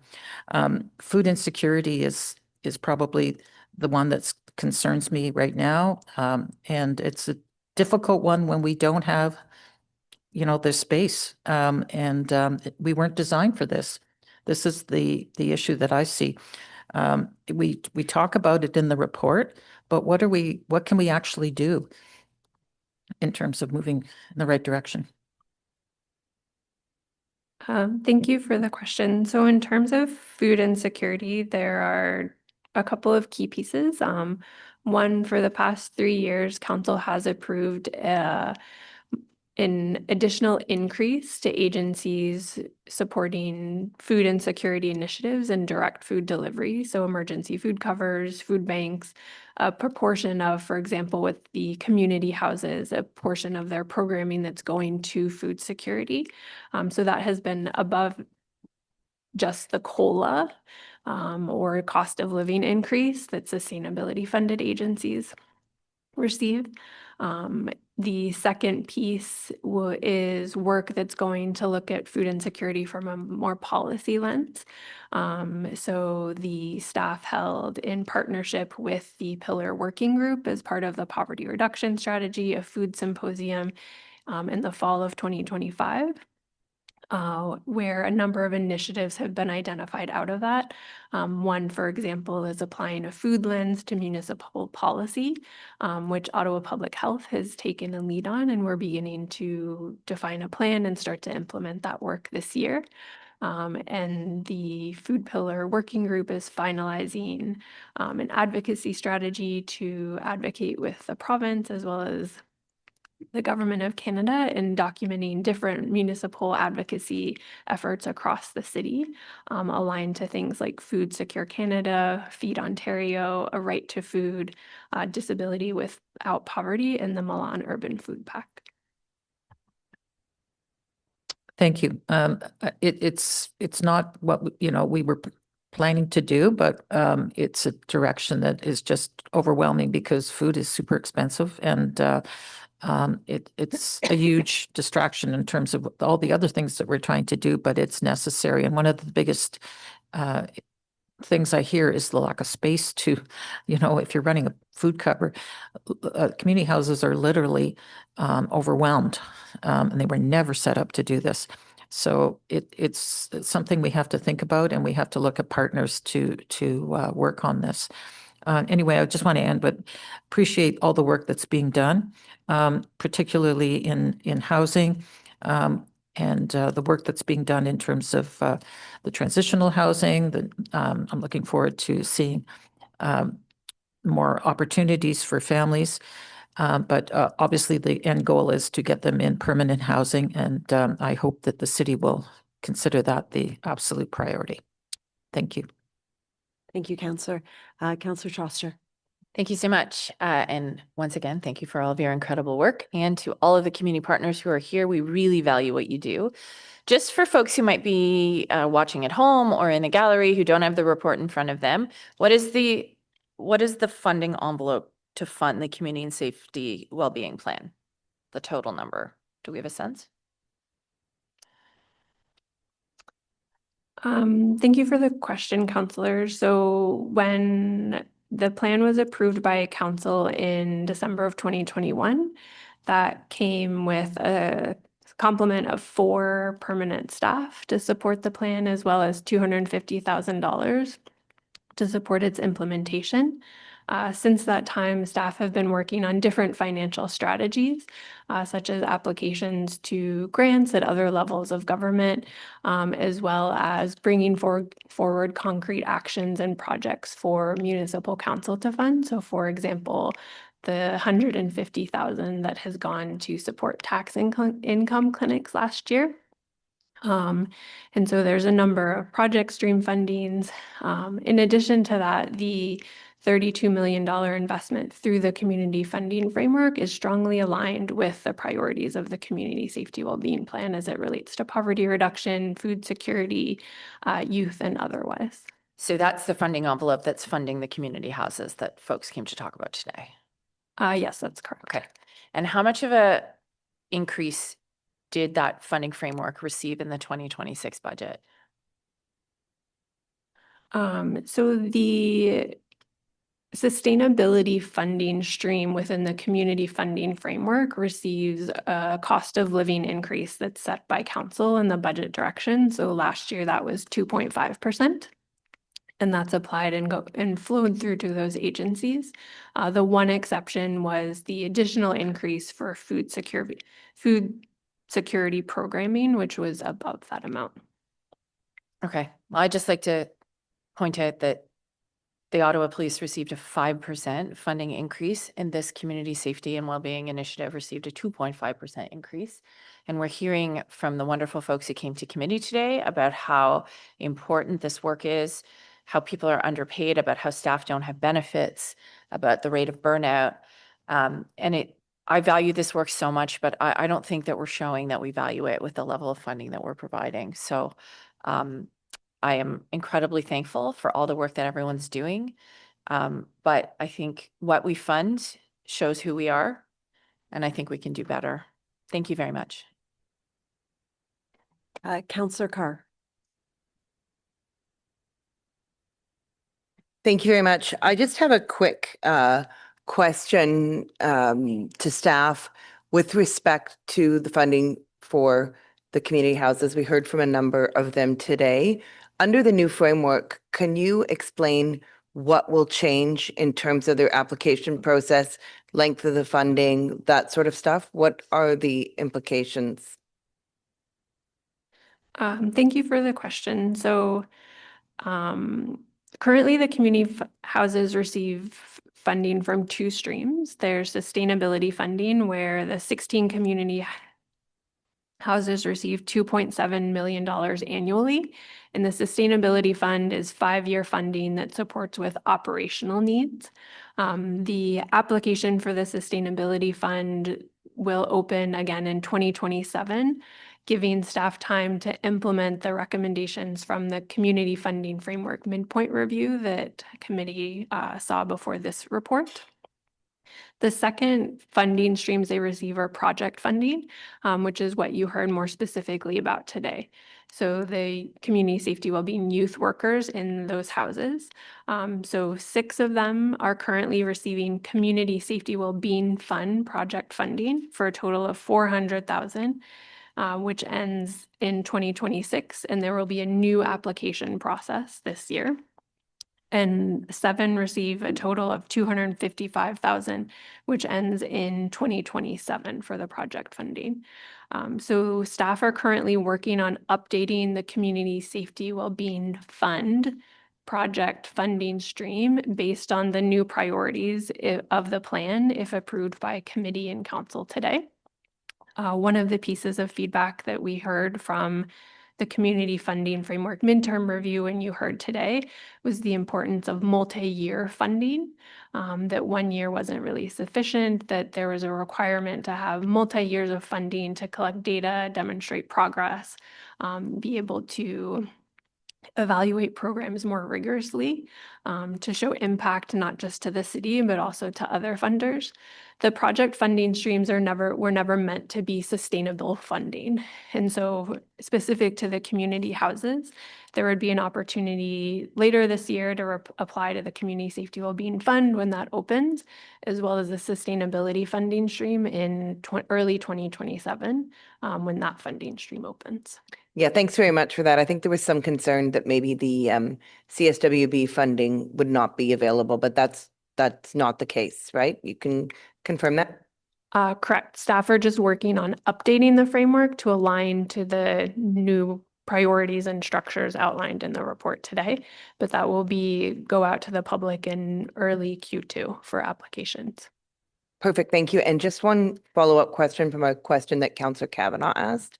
With respect to the anchor program, you mentioned working on the expansion for the $700,000 it received in the budget, and then you talked about the work that you're doing with the Chief Financial Officer to look at funding long-term. What I didn't hear mentioned was we were previously told that there would be an evaluation of the anchor program before expansion, I thought. Do you have any details on that you can share? We recently completed or are just finalizing the midterm evaluation for Anchor, and that would be available within Q2 of this year as well. And we're collecting regular key performance indicators that we're looking towards publishing in a public dashboard at some point in 2026 as well. Okay, great. So that will come back to us. Okay, thank you so much. Thank you, Councillor. Councillor King. Thank you, Chair. And before I ask some questions, I really just wanted to acknowledge the hard work of staff on this report and the work that they're doing on the community safety and well-being plan. As a liaison, along with Councillor Hill on the advisory board, we get extra updates in conjunction with the partners who are delivering some of these services and providing input on some of these services. And I just have to say the breadth and scope is very impressive. really pleased to see the optimization of the priorities, as well as the extensive list of programs that I hear from community members that they want action on, whether it's the gender-based violence 3-year action plan, which I've heard real interest around the finalization and launch of that program, the older adults action plan. Just this weekend I was talking with a senior who was really happy with the fact that we're looking at co-designing this type of programming. Also was speaking with youth this weekend at an event held by the Social Planning Council of Ottawa, and heard excitement around the prospect of the Youth Social Development Action Plan. So all these items are being well received, including financial empowerment. I think we heard from delegates today, and I think that the form that is proposed for this year and the idea of expanding ward coverage for tax clinics and benefit access is very important. Though there's a lot of work. Obviously, Anchor is a major component of that in terms of ongoing implementation and service improvement. And I did have a question around Anchor. We know that the provincial funding expires in 2027. The report recommends expanding Anchor, and I know that there will be a report that will come back to us around the funding models. But I think I know I'm personally interested in a bit of a preview. So I was just wondering, what is the contingency plan if funding is not renewed? And is staff actively working on a renewal application? And will committee be briefed on that process? Chair, I'll take that question. Thanks for that question, Councillor. And I think what you heard Sarah say is that work is underway right now with community partners, the existing partners. Community assessments are being done. Data is being reviewed, and we've committed to bring back a business case. So I think the good news is that there's funding to March of 2027. And team is working hard, as we said, with financial services to bring a business case. It would be very speculative at this point to talk about what the plans are before we actually do the financial analysis. I appreciate that, and I appreciate the work that's being undertaken for geographic expansion of the program. I know everywhere I go, in fact, I know I was with some of my colleagues who are around this table at Ottawa Police Service public consultation on the districting model. And there were many social service agencies around the table, and they said, we need this expanded across the city. And I was wondering if they had seen my participation during the budget deliberations, but they hadn't actually. And so I found that refreshing. I found it actually reinforced the fact that we are hearing from the community the need to invest in, this type of mental health response. So I'm really pleased that staff is working hard to see that geographic expansion. I also had a question around food security. And we know that food insecurity has risen by nearly 15% to an estimated 25.7% of Ottawa households in the last 2 years. The Food Security Action Plan will not be finalized until 2028. Just wanted to have staff comment on what specific interim investments or emergency measures are in place between now and 2028 to address what the data indicates is a crisis level deterioration. Thank you for the question. With regards to food insecurity, I would point to some of the information I shared previously with Councillor Kavanagh around the increase through the increased, in addition to COLA, through the community funding framework that Council has approved, the work we're doing with the Food Security Action Plan on applying a municipal food lens to the work. I think I'd also like to mention that as it relates to food insecurity, another aspect of that is really around financial empowerment and financial security of getting individuals and families enough money to afford food. And so I would like to highlight the ongoing efforts that staff are undertaking as it relates to the financial security pillar. So we're grateful for Council's continued investment in the tax income clinic coordination. As I mentioned previously, last year, over 6,000 tax returns were filed, and that led to $30 million in benefits that were unlocked for individuals. And at this point, with the second year investment and a strong infrastructure already in place, we're hoping to exceed those numbers this year with strong community leadership in that space. In addition, there's the Financial Security Working Group is working on a financial empowerment action plan. There's a workshop later this week with community partners to look at financial empowerment and bring together organizations across the city that are working in that space, targeting older adults, youth, newcomers, low-income families, and to see how we can collaborate and collectively work together to move that forward this year, and what opportunities the Community Safety Wellbeing Fund would have to support a project once identified. I appreciate the interconnectedness of all of these pieces and the work that's being done, especially around financial security. I've seen that to the benefit of communities in Overbrook and in Forbes and in Carson Grove in terms of tax clinics as well as financial literacy sessions. And so I think that that is an important piece that feeds into the food security piece overall as well. I had one last question, and it just revolves around the PINS program, so the post-incident neighborhood support program that's listed for review. I'm just wondering what specific performance concerns or gaps are driving that review, and what the current caseload response times and outcome data for PINS is.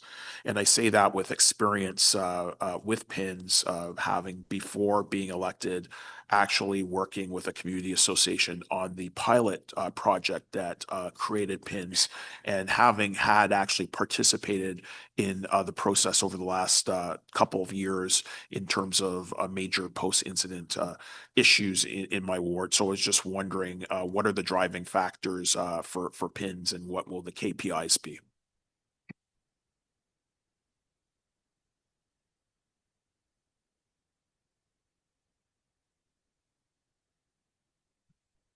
Thank you for the question.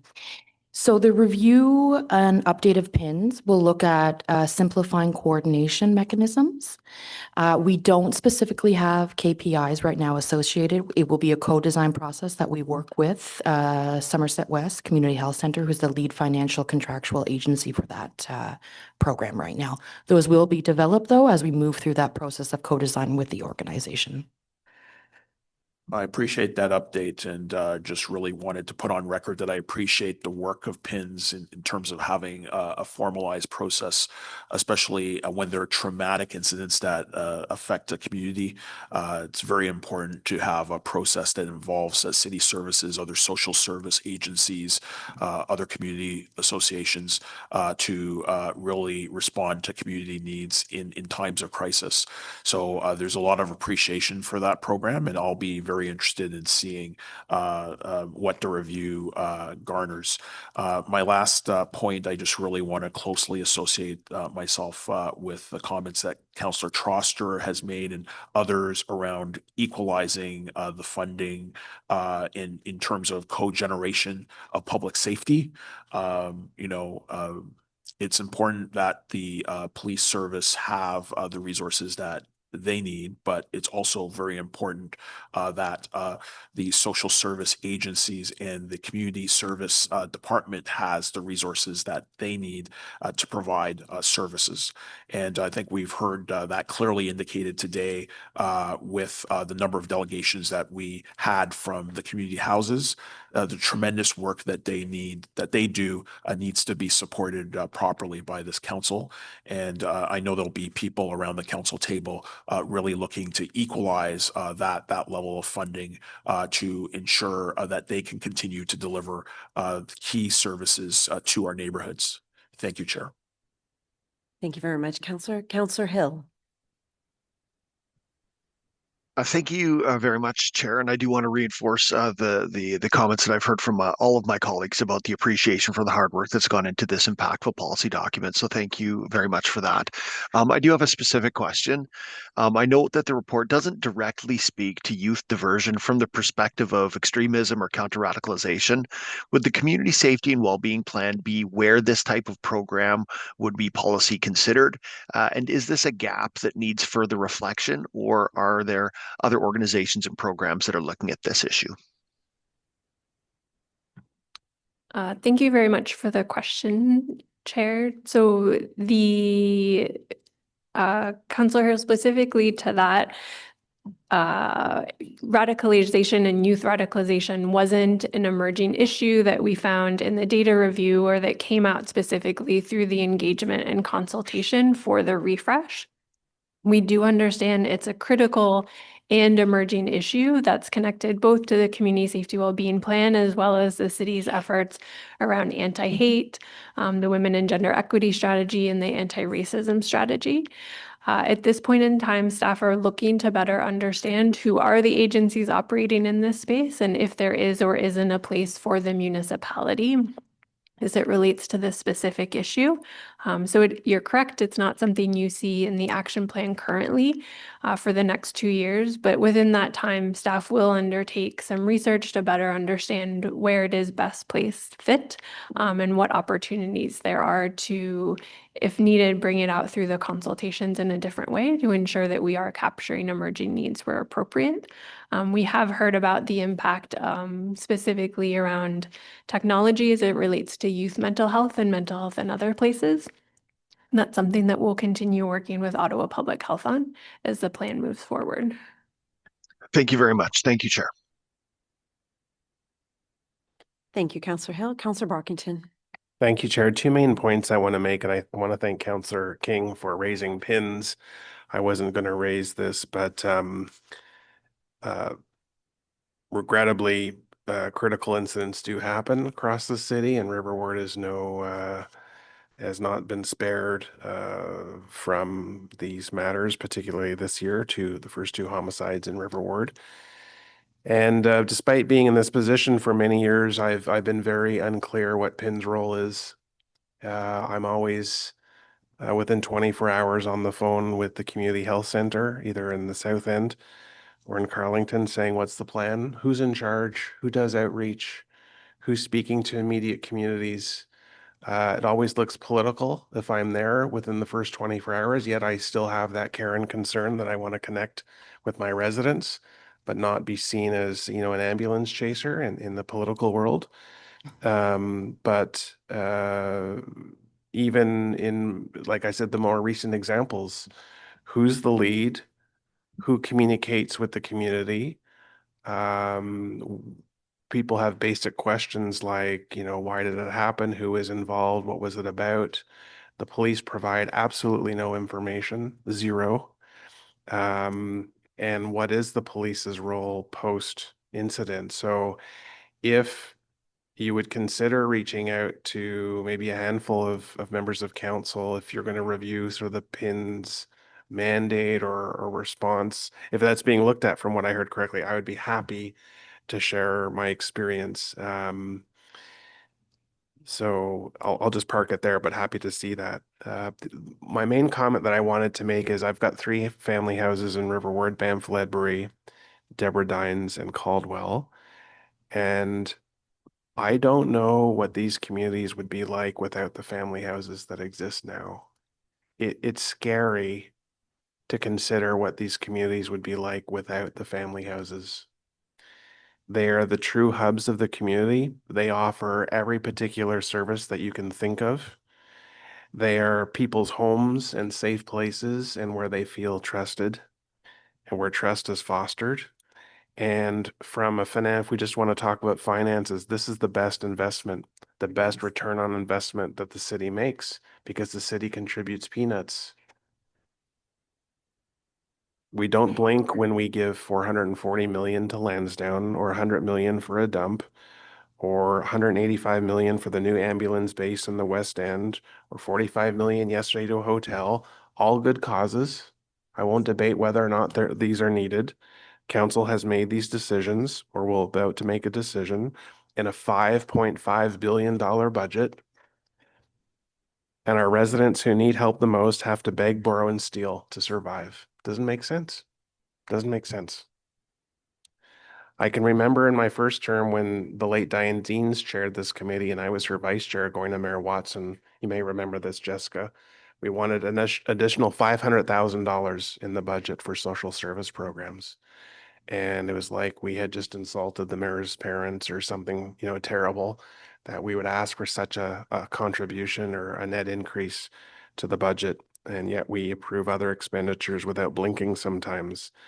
So, when it comes to budget time, again, to the delegates today and delegates of the past who have come to speak about this, you help reinforce not just how present day investments are spent and the impact it has and the positive that comes out of it, but that this has to be maintained, if not increased. There's no doubt in my mind it has to be increased. But what I'm surprised is how much of a fight there is around this table. If we're all into politics because we want to help people and help the communities we serve, why would we debate to the length that we do debate helping the most needy in our communities? I've never been able to wrap my head around that. To staff who dedicate their careers to community services, thank you. Certainly we'll be supporting the motion before us, but at budget times in particular, we need to think about investing in areas that have the greatest impact on our residents. And the monies that we give, for example, to family houses are not just well spent, but well needed, and more is definitely required. So thank you. Councillor Kavanaugh. Thank you, Chair. The tax clinics, I just wanted to comment on. I appreciate that we're investing in them. I think that's huge, especially just hearing about the new programs that the federal government's coming out with. But if people didn't fill out their tax returns, they probably would not see them. But I just wanted to ask, if we're investing in these tax clinic, can we partner that with OC Transpo, with Equipass and community passes, because they are income tested as well. And it's an opportunity when people meet the threshold of them, because I'm finding that people don't know about and it's another opportunity to grow our ridership, but really it's an opportunity for people to save money that didn't know that opportunity was there. And I'm wondering if that partnership could be looked into.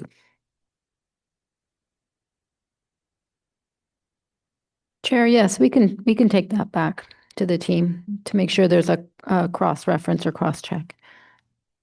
Thank you. I have raised it with OC Transpo, and they are doing some work, and OCH, for example, is interested as well. The community workers are happy to work on that, but it's really, if there's tax clinics, you're right there looking at people's income levels, so you know that they qualify for those passes. And like I said, I don't think a lot of people know about them.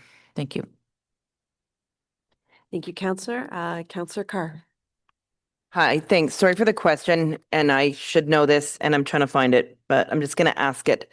The community and safety wellbeing funding, what percentage of it is generated from the Ottawa tax base, and what percentage comes from flow-through funding from other level of government?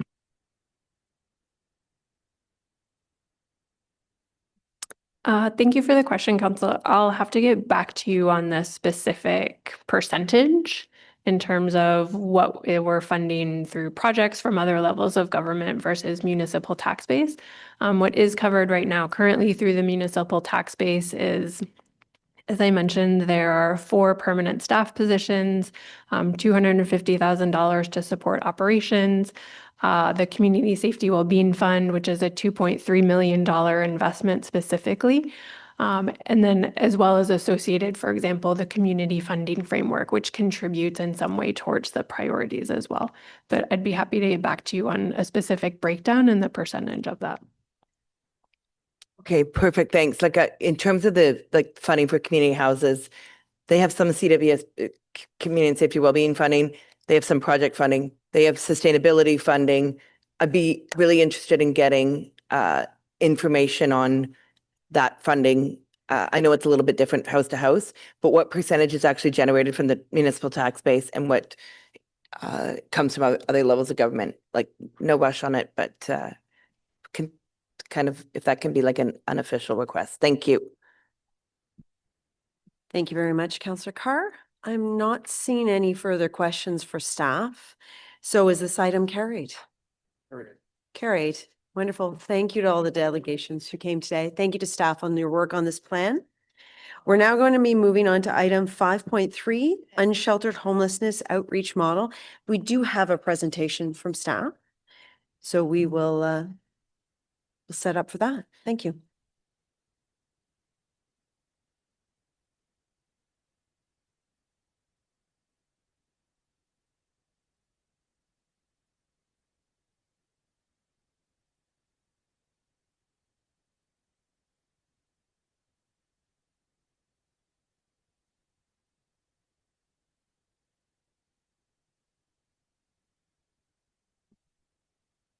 Thank you, Chair. So we're very excited to bring forward our revised unsheltered homelessness outreach model to committee today. What I'll be walking through in the presentation is a high-level overview of what the new model is going to be doing in terms of our change from our current outreach support model, how it was developed, and kind of next steps in terms of what we can expect for implementation on the ground with our community partners. Next slide, please. So just to contextualize where the model lies within our current response, as you may be aware, the city developed its original unsheltered response system in around 2020 with community partners when we started seeing an increase of unsheltered homelessness across the city of Ottawa. This was not developed in isolation, so this has always fallen in with our 10-year housing and homelessness plan. And our unsheltered model that we'll be presenting today is not the entire system. Really, this system ties into our broader housing and homelessness plan that ties in things like our integrated transition to housing strategy, as well as some upcoming reports about shelter inflows and outflows and how we can best support people within the housing and homelessness system. We've actually made an immense amount of accomplishments to strengthen our system and our ability to deal with unsheltered homelessness. Through the integrated transition to housing strategy, we've added over 700 transitional housing beds, providing new options for the single shelter system to be able to come inside. We've also added 340 scattered sites all across the city, which are small base transitional housing sites, which provide services. Added 318 supportive of affordable housing beds with another 815 underway. So I want to underscore that this unsheltered response does not take away our continued focus on long-term housing solutions, permanent housing solutions. That is the long-term solution to unsheltered homelessness. And again, our strategy we're presenting today is how do we get people better into those long-term solutions. We've also housed, with our current response since 2020, 996 people, so almost 1,000 people with our housing benefits program tied into this. We've also resolved just last year 462 encampments without needing to use an enforcement approach and dismantle. Next slide, please. So we're very grateful that in 2024, through the Ottawa, Ontario deal, the city received funding through the Solicitor General to expand our current unsheltered homelessness outreach model to move to a 24/7 model that looked at both peer support, health supports that are needed, increased needle pickup, and meet a number of other needs that we are hearing through community. At that time, through our engagement with service providers, businesses, community associations, and individuals with lived and living experience, a number of strengths, but also gaps and challenges were identified with the current outreach structure. So in the fall of 2024, we began working with Bloomberg Associates, a nonprofit philanthropic consulting firm, to support us in the design strategy for an enhanced outreach service or model that's more coordinated and really was responding to the feedback that we were hearing across the board. And so they supported us with best practice research, looking at cities from San Francisco, Miami, Phoenix, Tucson, Houston. Staff then did additional research in partnership with them to look at Winnipeg, London, Ontario, Calgary, Toronto, and Simcoe County to really learn what was happening from other places and how some of those leading and best practices could be applied to our local context. In early 2025, we then began consultation and co-design across a range of sectors here locally in Ottawa. So with frontline service providers, a number of co-design sessions with funded agencies that are currently receiving funding for outreach, municipally or otherwise. We engage with residents and businesses through online surveys and ongoing meetings, and our ongoing regular engagement through different tables that they have established. We did consultations with people with lived and living experience, and then had ongoing engagement with key partners such as Ottawa Police and Ottawa Public Health, who are actively working in the downtown core in this space as well. Next slide, please. So in terms of what the focus is within this new model, really this is focused on making sure that we get people into long-term housing. So it's about addressing the needs of unsheltered homelessness by bringing them the housing supports required. This does include referrals of things like health, mental health services, addiction treatment services to ensure that they can stabilize and be able to move into the available long-term housing we create through the 10-year housing and homelessness plan. We're also looking to enhance community engagement and stewardship of public spaces. When we had originally started this plan, we saw a very low number of unsheltered homelessness. There was around 50 people that we had dealt with in 2020, and now we're up close to 550 in 2025. So this has really been an exponential increase. And with that exponential increase, we want to recognize the ongoing impact of the surrounding communities where there's high concentrations of unsheltered homelessness. So in this new model, we're really looking to address making sure that not only are we responsive to the clients that we serve in terms of the people we're trying to move into long-term housing, but also addressing the needs of the surrounding communities who are impacted having their public spaces taken. We're also looking to align our resource allocation and performance measurement. Our strategy since 2020 has continued to evolve through multiple different iterations of funding from federal, provincial, and municipal levels. And that's really how we got to a point where the funding models were not well aligned. And with this new model, we're looking to look at clear under a contract forward way to make sure that all of our unsheltered homelessness services are working towards those same goals, objectives, and reporting data in a comprehensive model. We're also looking to make sure that we increase our outreach service coordination. So in making sure that we don't have many different outreach providers under many different contracts with many different sources of funding. We're looking to really amalgamate this under one comprehensive strategy. We're looking to strengthen alignment internally within the City of Ottawa with other city departments that support our unsheltered response, like emergency services, park services, public works. And we're also looking to reduce service gaps with when residents report issues in their community. We want to help them understand, one, the process the City of Ottawa takes to address those issues with clients, but also how their request is going to be serviced through the community. We also want to create a reliable single point of contact for entries. As it stands now, a lot of our partners directly take service requests. So with this new model, we'll be looking to streamline things, having the city take on the responsibility of being the one dispatch service that will ensure that whether it's a community need or a client need, that we're making sure the appropriate services are dispatched. We're also going to be tracking issues and enhancing our information sharing. And really around that, we want to continue to build on some of the great work we've done through our housing and homelessness plan on having public-facing dashboards about the success we're having as a sector and with our community partners. I want to also mention that this does not include this review, an update to our Indigenous outreach service provider model. That is something that is going to remain separate and distinct, and we're going to be working with them on finding mutually agreeable integration points, making sure that we continue to provide culturally sensitive services to Indigenous community members from Indigenous providers. Next slide, please. So this slide outlines what we are going to be changing from status quo to where we will be headed. So a big piece of what we're doing, as I'd mentioned, is aligning the service providers to be one main contract. So we are going to be issuing an RFO for outreach services that will hold the lead. We'll have a lead contract holder that will coordinate with all the outreach teams, peer programs, embedded health supports, with clear roles, city branding, performance measurements, and public reporting. Will also be established to ensure equitable service delivery that reflects the needs of individual communities, using a data-led approach, and including a focus on making sure that we're able to offer bilingualism services, as well as services to people like newcomers or people with special needs, addiction treatment services, or health requirements.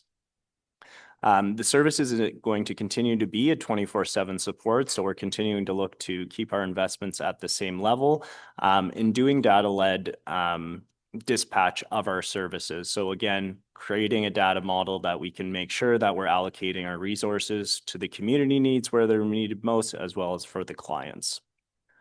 Our frontline outreach services will be wearing purple vests, so it will have a common branding so that anyone in the community, whether they're a client that needs support or a house resident, that they're able to easily identify and understand the city's approach to supporting unsheltered homelessness. We'll also have leverage one-time data system. So we currently have our homelessness information individuals and family system, which will be leveraged to provide a one-stop data point and system that we can then use to feed those public dashboards where we're reporting on progress and also triaging community concerns and complaints. Again, the key focus of this is the long-term solution to unsheltered homelessness is going to continue to be housing focused. So connecting residents who choose not to access available shelter spaces directly into housing services, programs like our housing benefits programs, rent geared to income, and the housing registry. Again, the city's also going to be taking on a lead role in doing the dispatch and coordination of these services in terms of when things come in from the public. So residents will be able to call 311 and press 2 and be directly connected with one of our outreach service providers to be able to dispatch the team. So that will come through the city, and then we will do it on their behalf and also track the progress on responding to that call. The last thing I want to mention is that we're also, in order to do this, slightly moving towards having the community engagement team to not be a frontline outreach service provider. They will still provide a role in terms of some frontline service delivery, working with the community to develop plans, address problematic areas, but they are going to be doing that coordination work, and our work in terms of the actual client outreach and services the community will through that one outreach service provider. The unsheltered homelessness outreach model, again, will align to our updated housing and homelessness plan, which will come in March. It is a continuation of a lot of the great work that was happening through the closeout of our integrated transition to housing strategy. And again, aligns with a lot of the work police is doing through their core strategy, and the City of Ottawa strategic plan is making sure everyone has access to long-term housing. Next slide, please. So in terms of the funding, really what one of the main pretexts was to updating our unsheltered model, in addition to some of the demands we've seen changed in the city. We received $7.6 million from the Ministry of the Solicitor General as part of the Ottawa, Ontario agreement to enhance outreach services in the downtown core. So year 1 and 2 of that funding was now delivered through existing service contracts, and we're updating this model to be able to, in year 3, move to this new idea. And then in terms of how we're going to be funding this on an ongoing basis is making sure that our federal investments through Health Canada, Crime Prevention Action Fund, the Unsheltered Homelessness Encampment Initiative, as well as provincial investments such as the Economic Development Revitalization Funding through the Solicitor General, in the Ministry of Municipal Affairs and Housing will continue. So we'll be working with corporate and finance services to make sure that we have a funding strategy ongoing. However, in the next years, we do have a strategy to undertake a collaborative process to reissue that RFO funding at our current funding levels, to be able to assign one service agency who will be providing that frontline service in the community. So really what's going to be happening on the back end is that we're going to ensure that these multiple funding pockets are aligned under one strategy, one strategic priority, one contract that the city will oversee, and ensure there's public reporting around that. We're also going to be looking at renewed funding commitments from senior levels of government. There has been several new funding pockets becoming potentially available, so city staff will continue to look at opportunities and apply for those when they are available. And as the last piece, as this rolls out, we're going to be working closely with the Indigenous community and our Indigenous service providers to figure out how we can make sure that we have appropriate referral mechanisms in and out of Indigenous services. Next slide, please.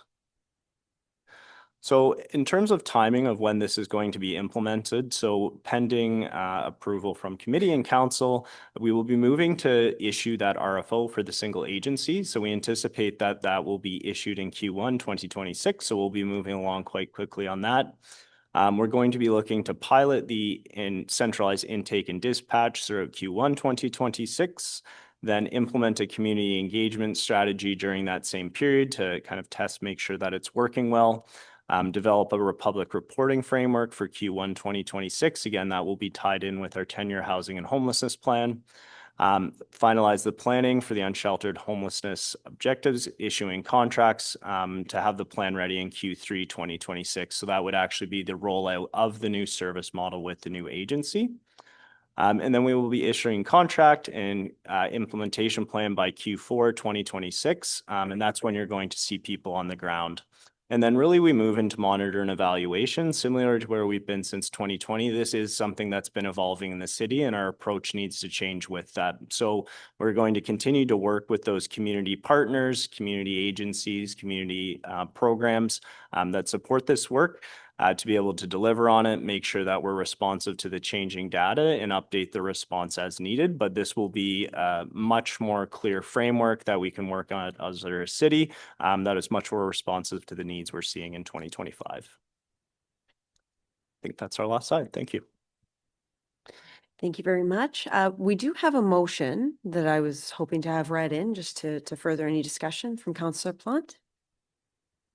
Yeah, we'll get it up on the screen first. Be it resolved that the report recommendations be amended to add recommendation 4 as followed, that the Community Service Committee recommend Council 4 receive the memorandum dated February 20th, 2026, in which staff respond to the October 8, 2025 Council direction on encampment responses attached as document 1 to this report. Be it further resolved that the memorandum be added to the report as document 1. Merci beaucoup. Thank you very much. So now we'll move to questions to staff. Councillor Carr. Thank you very much. Fantastic to hear about all the work. Very much appreciated. I know we've given the Clara's area a really heavy lift, I think, over the last few years with all the work that's being done on community and safety well-being and on transition to housing, and now this outreach coordination in addition to everything else. And it sounds very promising, the coordination of outreach. I know it's something that many of us have asked about over the table, and particularly the downtown councillors, Councillor Plante and Councillor Troster, in terms of how this work gets coordinated. I've just got a few questions on how it could potentially work. It talked in there about system level coordination as opposed to program level coordination. Is this something that you feel that we will be able to work with these individuals and actually be able to sort of incorporate them on a systems level with our, with our HIFIS system in terms of housing? Like, what does the interface between the outreach and Housing First, how is that all going to work together? Thank you for the question, Chair. So yes, this is going to be at a systems level, and really what we're looking to do is create a streamlined pathway into the city's coordinated access system. So as part of Housing First, that's essentially our service prioritization system for all housing and homelessness services. So through this strategy, we're going to be more directly tying in all of our frontline serving agencies into this one RFO.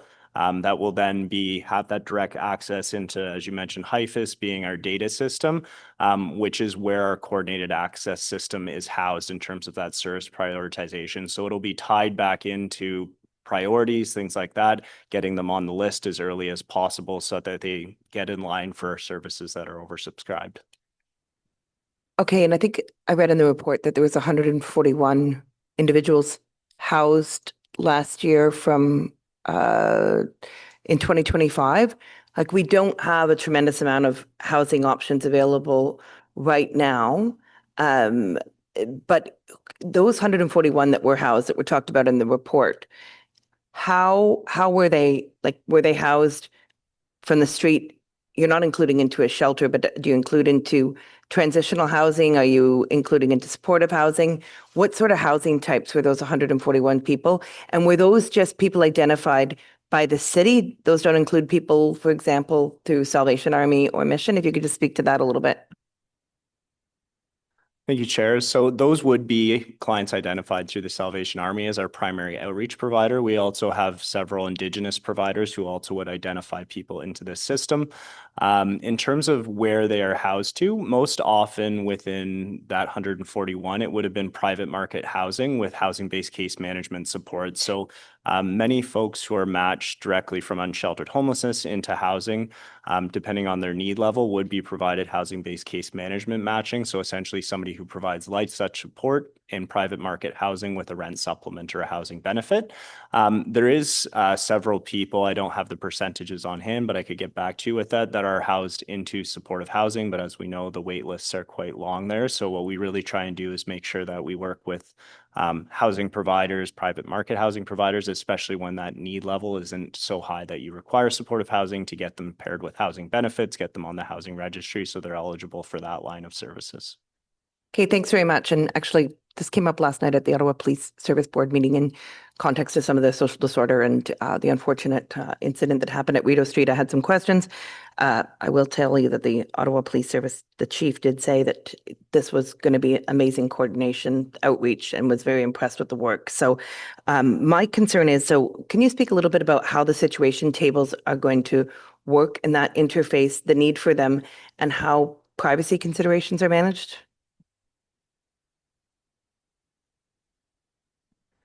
Thank you for the question. So in terms of the situation table specifically, it has a framework and training and structure around how cases are brought forward for that specific reason, to protect privacy. So anyone who's participating or bringing individuals to the situation table will have gone through that training. So we understand from our conversations with Ottawa Police Services that that is a priority for them, that they're looking to train and increase the number of officers trained who can bring cases forward. From a broader governance perspective, as it relates to this model, we are looking to work collaboratively across police, community partners, and other sectors. We've done an initial analysis of what are all of the tables and working groups that exist right now that are touching on this as it relates to outreach, and how can we better align them in more of a structure and model so that the on-the-ground meetings at the Neighborhood Operations Center, for example, every day are feeding into the situation table, which can feed up to higher level strategic discussions at a director and comparable level, so that operations are feeding strategy and vice versa. And that's work that we've discussed with Ottawa Police, and we know they and other partners are interested in streamlining. Okay, thanks very much. And so did you only work with city-funded outreach teams? Because there's a lot of volunteer outreach teams that distribute items. Was there any connection with those groups at all? Thank you, Chair. So we convene currently and still our Unsheltered Task Force. So that's really a group. There's two. There's a core members group, which is really focused with those internal city partners, core funded partners. But the Unsheltered Task Force currently has, I think, 92 members. I forget what we had in the memo. So it is quite broad. And really, we see that as being one of the ongoing mechanisms to integrate the non-funded agencies in the community. I will say some of the I'll say views in terms of how we do outreach don't always align with some of those, I'll say charitably funded groups or people who are doing this out there. However, we do communicate regularly with them through Unsheltered Task Force. I don't want to call it a newsletter, but essentially updates and minutes through that group on what the city's approach is. And I'll just give an example, like when we go do these things with the Purple Vest, for example, they were engaged in these over a year and a half on these different engagement sessions where we talk about what's working, what's not, and the gaps. So they have been engaged throughout the process. They don't necessarily always align with what the city strategy is, but it's something we try and keep them informed, and as well they keep us informed of where there might be gaps with our service system. Okay, yeah, I wondered a little bit about that just in terms of like this coordinated outreach that you presented seems to be really focused on sort of the housing first, looking for housing. And I know, we have volunteer outreach group, well-meaning that distribute tents and sleeping bags. And so sometimes it doesn't seem as if the working towards the same goals. And so can anyone belong to the Unsheltered Task Force? That membership is open to any like voluntary outreach group? Thanks, Chair. Yes, that's correct. Okay, perfect. All right. I think I'll leave it there for now and I might come back on. Thank you very much. Thank you, Councillor. Councillor Kavanaugh. Thank you very much, and thank you for all the work you're doing. I really appreciate the streamlining of the systems. I think that will make a difference. I think that will be very positive, and I appreciate all the work that's going into it and the investment. I'm curious about the makeup of our homeless population. Do we, you obviously have some data on this, but it strikes me that there's a higher percentage of women that are homeless. Maybe it's because I'm witnessing it in my ward, and I'm concerned, and I just wanted to know if that's the case. Thank you, Chair. I'll speak to the single shelter system because it's a little bit different on the family side. It's certainly largely overrepresented by males by a long shot. To give you a sense, we have about 4 of our permanent shelters that serve males only and about 1.5 that serve females. So it is much overrepresented by men. I will just mention that we are seeing an increasing trend of women, which is why we've been updating and kind of integrating the new transitional housing we have and transitioning floors to be women when we start to see that increase in demand. So it is a changing trend we're seeing, but still largely overrepresented by men. Thank you. Previously, we saw, ballooning numbers from asylum seekers and refugees. Is that no longer the case? Thank you, Chair. So we see in the single shelter pretty marked decline in the terms of number of asylum seekers. However, in the family shelter system, we continue to see a high degree. So we're still around 70% on the family shelter system, and we're currently operating, depending on whether it's men or women, around 35 to 40% on the single side. Thank you. Now, I do worry when I hear that the shelter, in my ward is full, and this is the women's shelter Cornerstone. And I wonder what happens if they're turned away. And I'm just concerned about that. I don't know what we do in terms of diversion and offering beyond that, but it is very, very full, like bunk beds, the whole thing. So what happens to those that cannot, where they can't find a bed there? Thank you, Chair. I think this is a good opportunity to bring up, you mentioned diversion. This is something many of you saw the Alliance to End Homelessness led some work that was city funded. There was a number of community partners involved in this large initiative.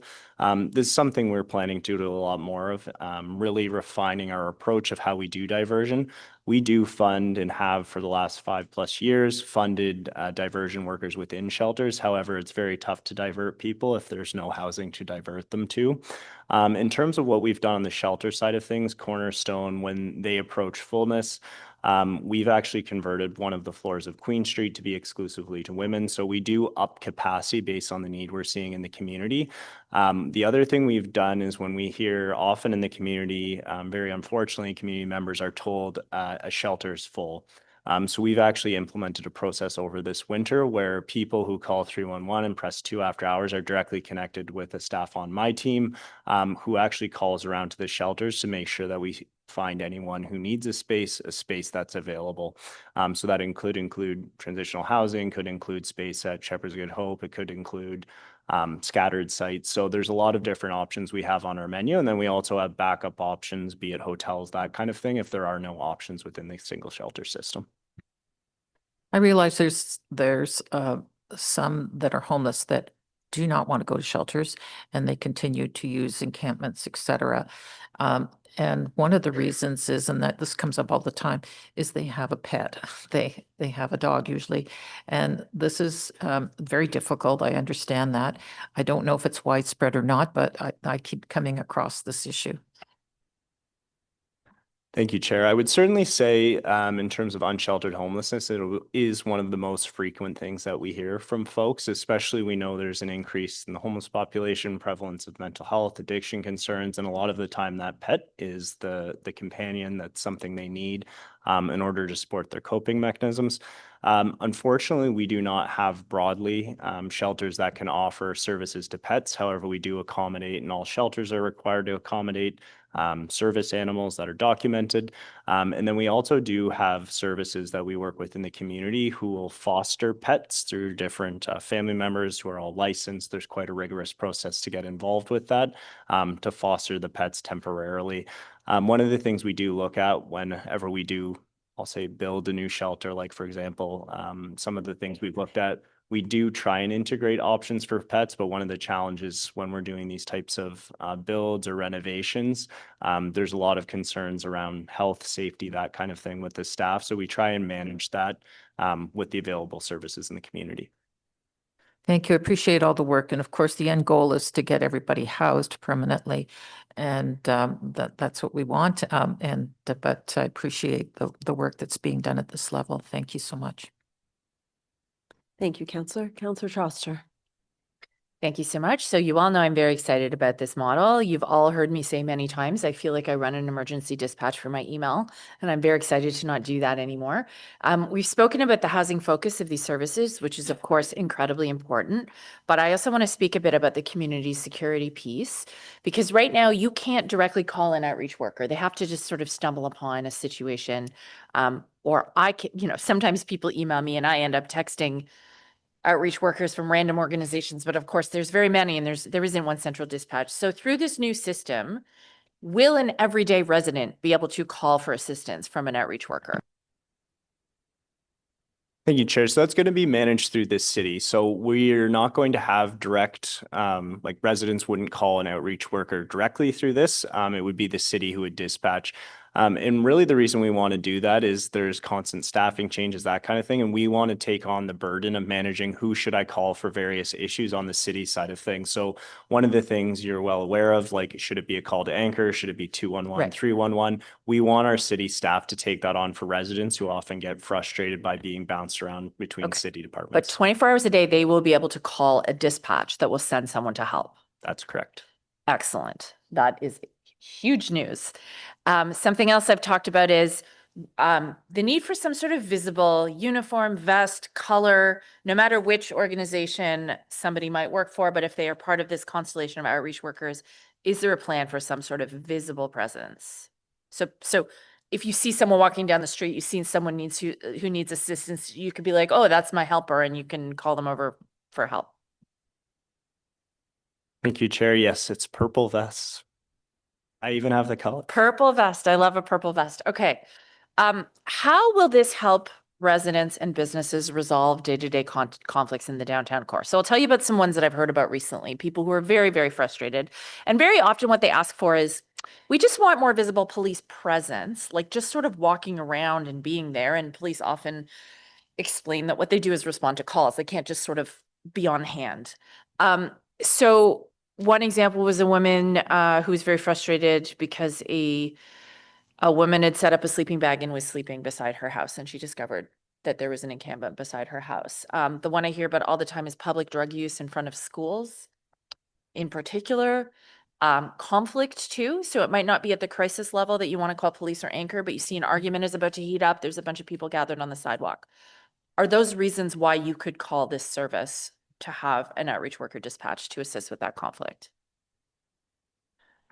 Thank you, Chair. Yes, these outreach workers are kind of the first point of contact. I do want to be clear, though, they will have limits into what they can do. So they don't have enforcement for public drug use capabilities. Really, what they're looking to do is work with the client to help them move along, to suggest something else, to provide alternative options. But yes, they can be called for all of this type of thing.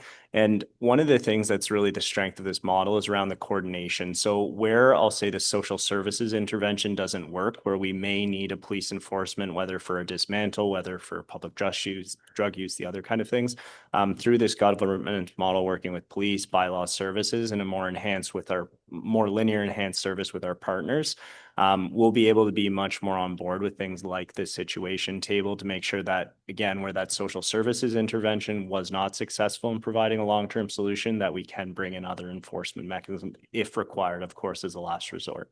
Okay. And will there be an expectation of a response time built into this model? Thank you, Counselor. So to set expectations, it isn't an emergency service.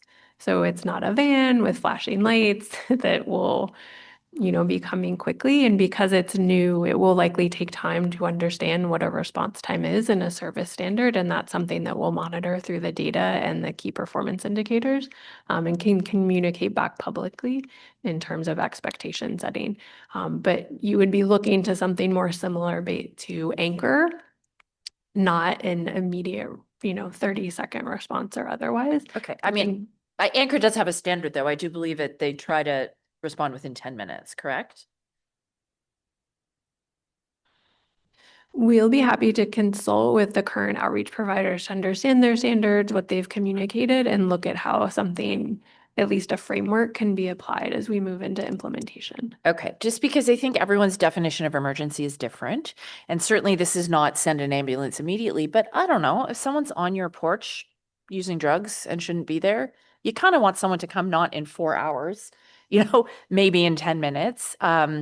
If there are people who have set up an encampment and are using drugs in front of your child's classroom, as has happened to me 2 years in a row at parent-teacher night at my daughter's school, you do want someone to come relatively quickly, again, not sirens ablazing, but certainly not 3 hours. So I really want to emphasize that a service standard needs to be built into this. I know my community, Councillor Plant's community, want an expectation of a response. And if they're not getting it from police, and in most cases, it shouldn't be a police response, they need to know someone's going to come.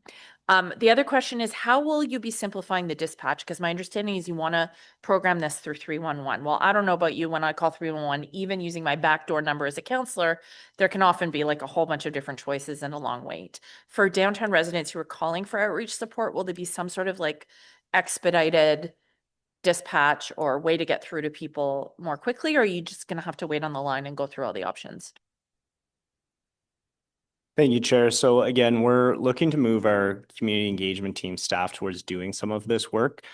We don't have in terms of like what the service timelines are, and that's something we're going to have to monitor moving into it. I will just want to comment on your last piece of information. So one of the things we're trying to build in as part of this is that the person calling will get a response back in terms of response time, essentially. So one of the things that's very unknown, and we probably all see this in our communities, is there's some times where we may have 15 calls all within a 15-minute period, and then for 3 hours, there's nothing. So that's where it's tough. We can set a service standard, but to Sarah's point, I think really monitoring the data, seeing like when those peak hours are, do we need to adjust staffing around that, will come as we start to roll this out under one outreach provider.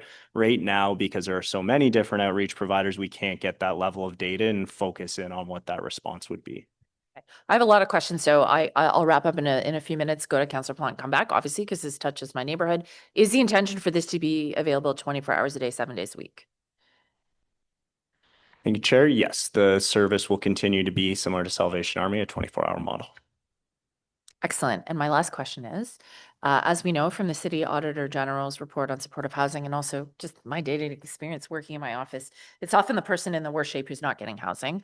So if you have someone who's repeatedly a source of conflict, but who is being denied housing, who can't just be put in private market housing with a light touch support, who really needs 24-hour support, and there's a ton of outreach and police calls related to them, what are we doing for that person? Because frankly, that is the person who is so unwell that they're screaming on the street, so unwell that they are engaging in frightening behavior. And the longer they remain unhoused, the worse it is for them. So will this strategy have any sort of ability to sort of prioritize or triage that kind of housing for people in the worst shape? Thank you, Chair. I think for the folks you're referring to, the most unwell, part of the strategy needs to be, as the supportive housing audit indicated, support sites where we have the adequate level of medical support, which we don't currently have for some individuals. Really, as part of the audit recommendations, what we are tasked to bring in is how do we make sure that everybody who is on that supportive housing wait list has an appropriate space to go into, and making sure that our resources are allocated both on the capital and operating side to meet those requirements. So what we're layering on right now with the Social Housing Network, who's leading this work with us in the supportive housing audit, is how do we bring in a prioritization to deal with those most in need, and or making sure like each supportive housing building takes one of those individuals. So really we're having a key focus on equity of how do we get those people off the list that have been on there for a long time as part of that strategy. Thank you so much. And many of them might be so disenfranchised that they're not on a list at all. And I guess my concern is how do we make sure that we still give that person priority if they're still in the worst shape? Because, as you know, you need to keep your HIFIS paperwork update, or you need to keep your waitlist paperwork updated every year.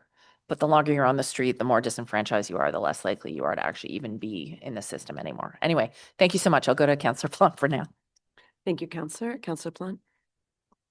Yes, hi. I think it's two questions I have. I'm going to read a portion of the report and then I'm going to ask my question. So one of the recommendations is implement a public reporting to convey information about responses to community challenges downtown. A public reporting framework will develop to establish a process for making routine reports on activity and performance and communicating progress to the public through accessible dashboards and other transparent reporting tools. And then further down, you say this improved outreach model will play a meaningful role in the revitalization of the Byward Market by supporting city broader goals of creating welcoming, accessible, and people-oriented public spaces. As the Byward Market undergoes major public realm enhancements, stronger outreach services will help ensure that these spaces are comfortable and safe for everyone who uses them. This includes working collaboratively with the Byward Market District Authority to align efforts. So if I'm reading all of this correctly, there is no recommendation to speed up dismantles, especially in the downtown core where you're still sticking with the 5-day framework, correct? Thank you, Chair. Yes, that's correct. So the situation we see often is where someone is in an encampment and then they know the 5 days are coming up, so they move their encampment 10 meters. So it's considered a new encampment, and then that encampment can stay for 30, sometimes 30 days plus. There's no recommendation to deal with that, correct? Thank you, Chair. So what we're really looking to do is identify early through this strategy in terms of where those encampments are and make sure that we have a quicker start, I'll say, to that process. As we'd indicated in the attached memo, which you read in, it is very expensive to do the dismantle process. And we've kind of indicated the rough costing with the various internal city departments involved in doing a dismantle if we were to even move to a 10 dismantles per week model. And again, just to give context as per the memo, at any given time, we typically have about 50 encampments across the city. So even with an additional $5+ million investment, we're still not going to be meeting a 5-day turnaround for dismantle. And the reason we chose to do that strategy through the research, through the requirements we have through the Superior Court to provide outreach services first, is really around moving from a location, whether it be 10 meters or to a different park in the same part of another neighborhood. The long-term solution is really housing. And what you kind of saw from this, one of the strengths we have is that we did 85% of our dismantles through voluntary dismantles. And that works by building a relationship with the client and convincing them to move along. Now, I won't say with a 10-meter dismantle, in my opinion, that's not appropriate. We expect them to move far away from where they were. Sometimes we do see in extreme cases a block to block, but that's really where we do want to, again, when the social services intervention has not worked, we would work with police partners, that kind of thing, to be more formalized on the enforcement approach with a certain area if that comes up. And that's the strength of this model, is we're being a lot more intentional of those partnerships. Okay, and then my second question is, in the example that Councillor Troster gave, where someone is openly doing drugs on your front porch, it's great that we have now an outreach model, but legislatively, those outreach workers cannot tell that person to move or force them to move in any way, shape, or form, correct? Thank you, Chair. They can tell them to move, they can't force them to move. Okay. And then, so then I'm just a little concerned that this will, and don't get me wrong, it's great that we are aligning everything. It's great that we will, have more better reporting tools. I actually think that's very good. I'm just at a loss as to how this will improve the situation downtown, which you guys even cited something like 65% of residents do not feel safe going out at night. 41% says the neighborhood has not improved. I'm kind of trying to wrap my head around how that will change. And if you could comment, I would appreciate it. Thank you, Chair. So I want to be clear, we're not bringing this as staff saying this will solve all of the problems. I think what we've heard around the table is that there's systemic issues to solve, dealing with the mental health addiction crisis. What this will, I think, do a vast improvement for is when residents put in their service requests, we've heard time and time again that they feel it goes into a black hole, whether it be through 311 online reporting or calling 311, is they never hear anything. It's been weeks and weeks. That's what we're trying to eliminate, is what is the city's approach, helping people understand that the process we need to go through for the various reasons we've described in this report to do it. It also, again, having those closer linkages and more intentional approach with groups like the Ottawa Police Services for the enforcement side, the situation table, as Sarah had mentioned, is really going to help us suss out who are those 10 very high needs individuals causing the most problems and coming up with an individual service plan for those individuals. So I think, especially in your ward, Councillor, we do see some repeat offenders, we'll call it, individuals that are causing these issues, and these more tight partnerships on the city side, but also having one outreach service provider will help us know, okay, well, it's Joe that my team has seen over and over and over again. When there's 9 partners, it may be 9 partners interacting with Joe. So we don't have that rich data to say who are these individuals causing the most problems, so that we can come up with an enhanced service plan for them. Okay, thank you. Councillor Troster. Thank you. Apologize, but lots of questions because this is so important to my neighborhood. Without asking for a comprehensive list, do you have a rough estimate of how many organizations and outreach workers this change will affect? You said, I mean, we got dozens of organizations that touch the street in downtown Ottawa. Do we have a sense of sort of like what this workforce is going to look like? Like how many people are going to be out there and available to help at any given time? Thank you, Chair. No, that will be determined through the RFO with the service providers. One of the things important to note is that it'll be similar service levels to what we have now, as we're looking to maintain a similar service investment. So right now, we currently have at any given time, there's 3 Salvation Army vans, as well as the Storm van, which is an Indigenous service provider, as well as Wabano also provides some outreach services. So currently there's 7 different organizations. Typically they work at minimum in pairs. So to give you a sense, again, I'm very much ballparking based on the contracts. I mean, I can already name 20. In my ward, there's also Center 507. There's the Somerset West Community Health Center. There's the Centertown Community Health Center. So, I mean, it just, I would hope we're looping all of those groups in.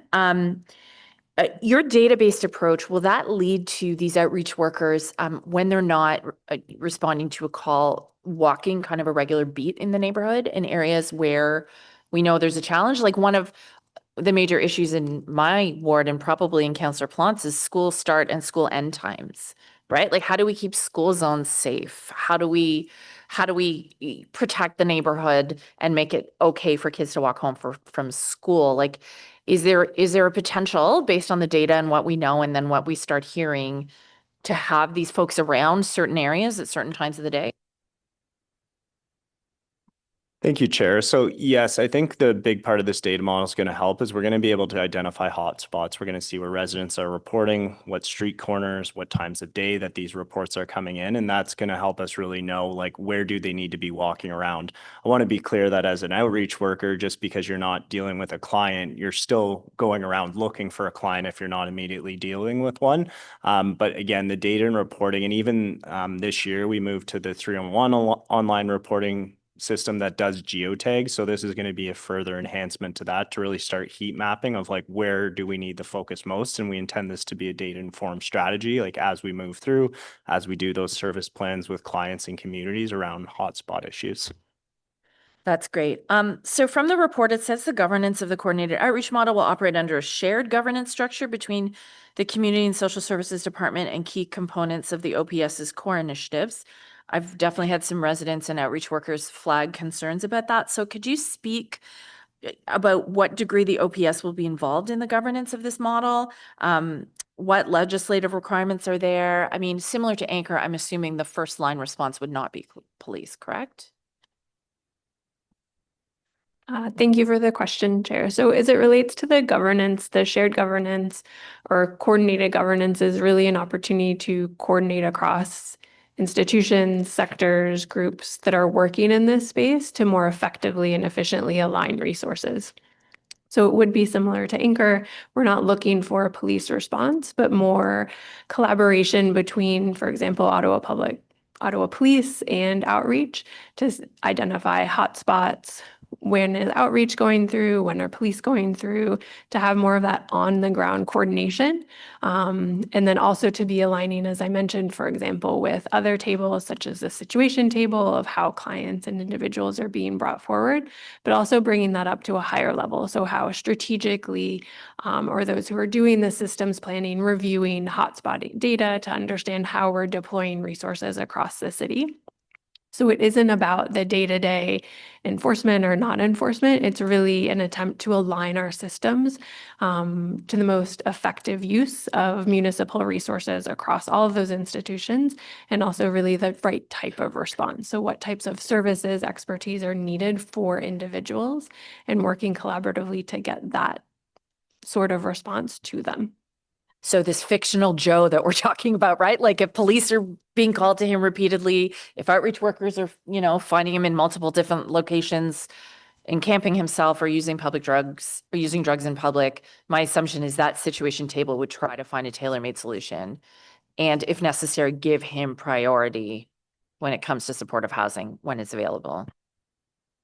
Yes, that is the idea.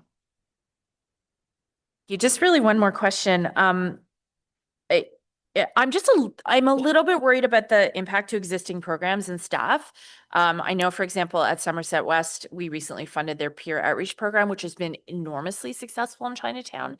And these are folks with lived and living experiences who might not be a typical hire for like a city-based program, but they do that on the ground work that's really valuable. I'm just wondering, will there be a plan to continue these peer outreach programs and incorporate them into the model? Is there a way to retain that valuable involvement of people with lived experience? Thank you for the question, Chair. So yes, there's an intention through the model to have a peer support and peer relationship component within it. Research demonstrates the effectiveness of that. As you mentioned, Somerset West has seen a lot of success through that. It provides training, pathways to employment, and a success story for a number of individuals as a pathway to care. So we do see it as a critical component of the program. While there will be one lead agency who will have hold the contract with the city, we are open to subcontracting that would be managed collectively through that to have more localized approaches, but that would be up to agencies to come together for that purpose. Okay, I just want to emphasize how important that is, because that micro local knowledge is really, really important. And, also just to reassure the people who work as frontline workers on the front line that their jobs are not at risk, that we value their work, that we're just trying to make it easier to do their jobs and easier to help people in the community. So anyway, I want to thank city staff because I've been begging for something like this for 3 years. And I really look forward to the day where we can just call 311 to get the help that we need, or 211 or 911.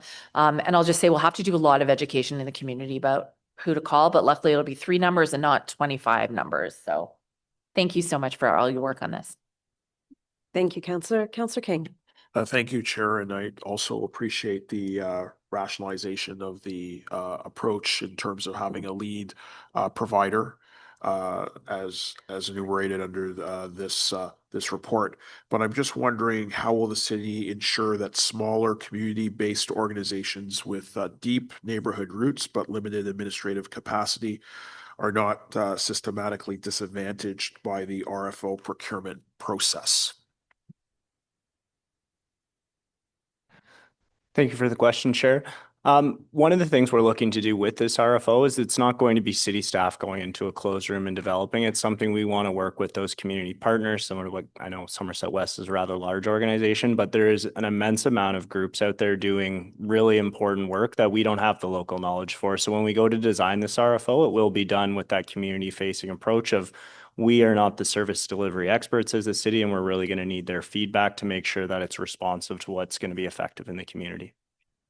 I appreciate that, and I think that's responsive to some of the concerns that I've heard from smaller organizations who do wonderful outreach work and just want to ensure that they are part of that continuing ecosystem despite the change to the structure. I think that the change is very logical, like I said, but ensuring that we retain space for those smaller organizations is key. Thank you, Chair. Thank you, Councillor. Seeing no further questions, we do have the amending motion before us. Is the amendment carried? Carried. Carried. And is the report carried as amended? Carried. Carried. Thank you to staff for all your hard work on this. Appreciate it. We're now moving on to 5.4, Long-Term Care Accountability Agreement with Ontario Health. And we do not have any presentations or any motions, but I understand Councillor Kavanagh would like to say a word. Thank you, Chair. Yes, I've been working on the committee with long-term care. And I just want to give a shout out to the changes that they have made for person-centered care at all 4 of our long-term care facilities. And a special thank you to Dean Lett, who recently retired, so he's not probably able to listen because he's probably enjoying his retirement, but he showed a lot of leadership, and we've done a lot of good work as a city in making the residents in these facilities have a better life and have a home. So I just wanted to say thank you to all those who were working on that team. Thank you. That's excellent. I'm sure his entire team is listening because I know Clara had a bit of a heads up to let them tune in. So thank you for that. Okay, so is that item carried? Carried. Carried. 6.1, status update, inquiries and motions for the period ending February 6, 2026. Is that item received? Received. Wonderful. We have no in-camera items, and I'm not aware of any notices of motion. We do have a few inquiries. So 9.1, I'd invite Vice Chair Bradley to read your inquiry in, Madam. And I think we're just getting it on the screen. Thanks so much. And I'm moving this on behalf of Councillor Gower. So some children's play structures adjacent to off-leash recreation areas are protected by a fence, while many are not. How does the city decide where to install protective fencing adjacent to off-leash areas? And 2, what considerations, financial or otherwise, would prevent Ottawa from adding fencing around all play structures adjacent to off-leash areas? Thank you very much, Vice Chair. 9.2, we have an inquiry from Councillor Carr.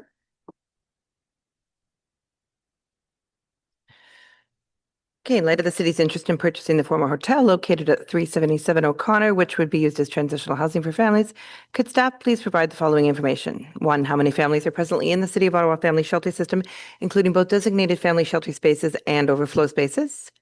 2, what is the average family size currently accessing the family shelter system? 3, what is the average length of stay for a family in the family shelter system? 4, what is the longest stay presently recorded for a family in the system? 5, including the Corkstown Family Transitional Housing, how many active service providers, for example, with motels, Number 6, what supports and services are provided to families residing in the family shelter system, for example, meals, transit services, etc. 7, which languages or services available for residents in the family shelter system. 8, over the past 12 months, how many families have exited the family shelter system for the following reasons? 1, secured a rent geared to income unit. 2, accepted another housing benefit, for example, COB. Or 3, other. Please specify the reasons if possible.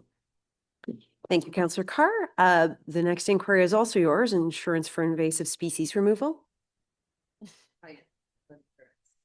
Yeah, just to clarify, yeah, it's about insurance, to be honest. But community groups undertake community gardening initiatives under the City of Ottawa's Community Gardens Program, receive coverage under the Community Partnership Insurance Program, even if they are not a registered community association. However, community groups who remove invasive plants from green spaces under a stewardship agreement from forestry do not.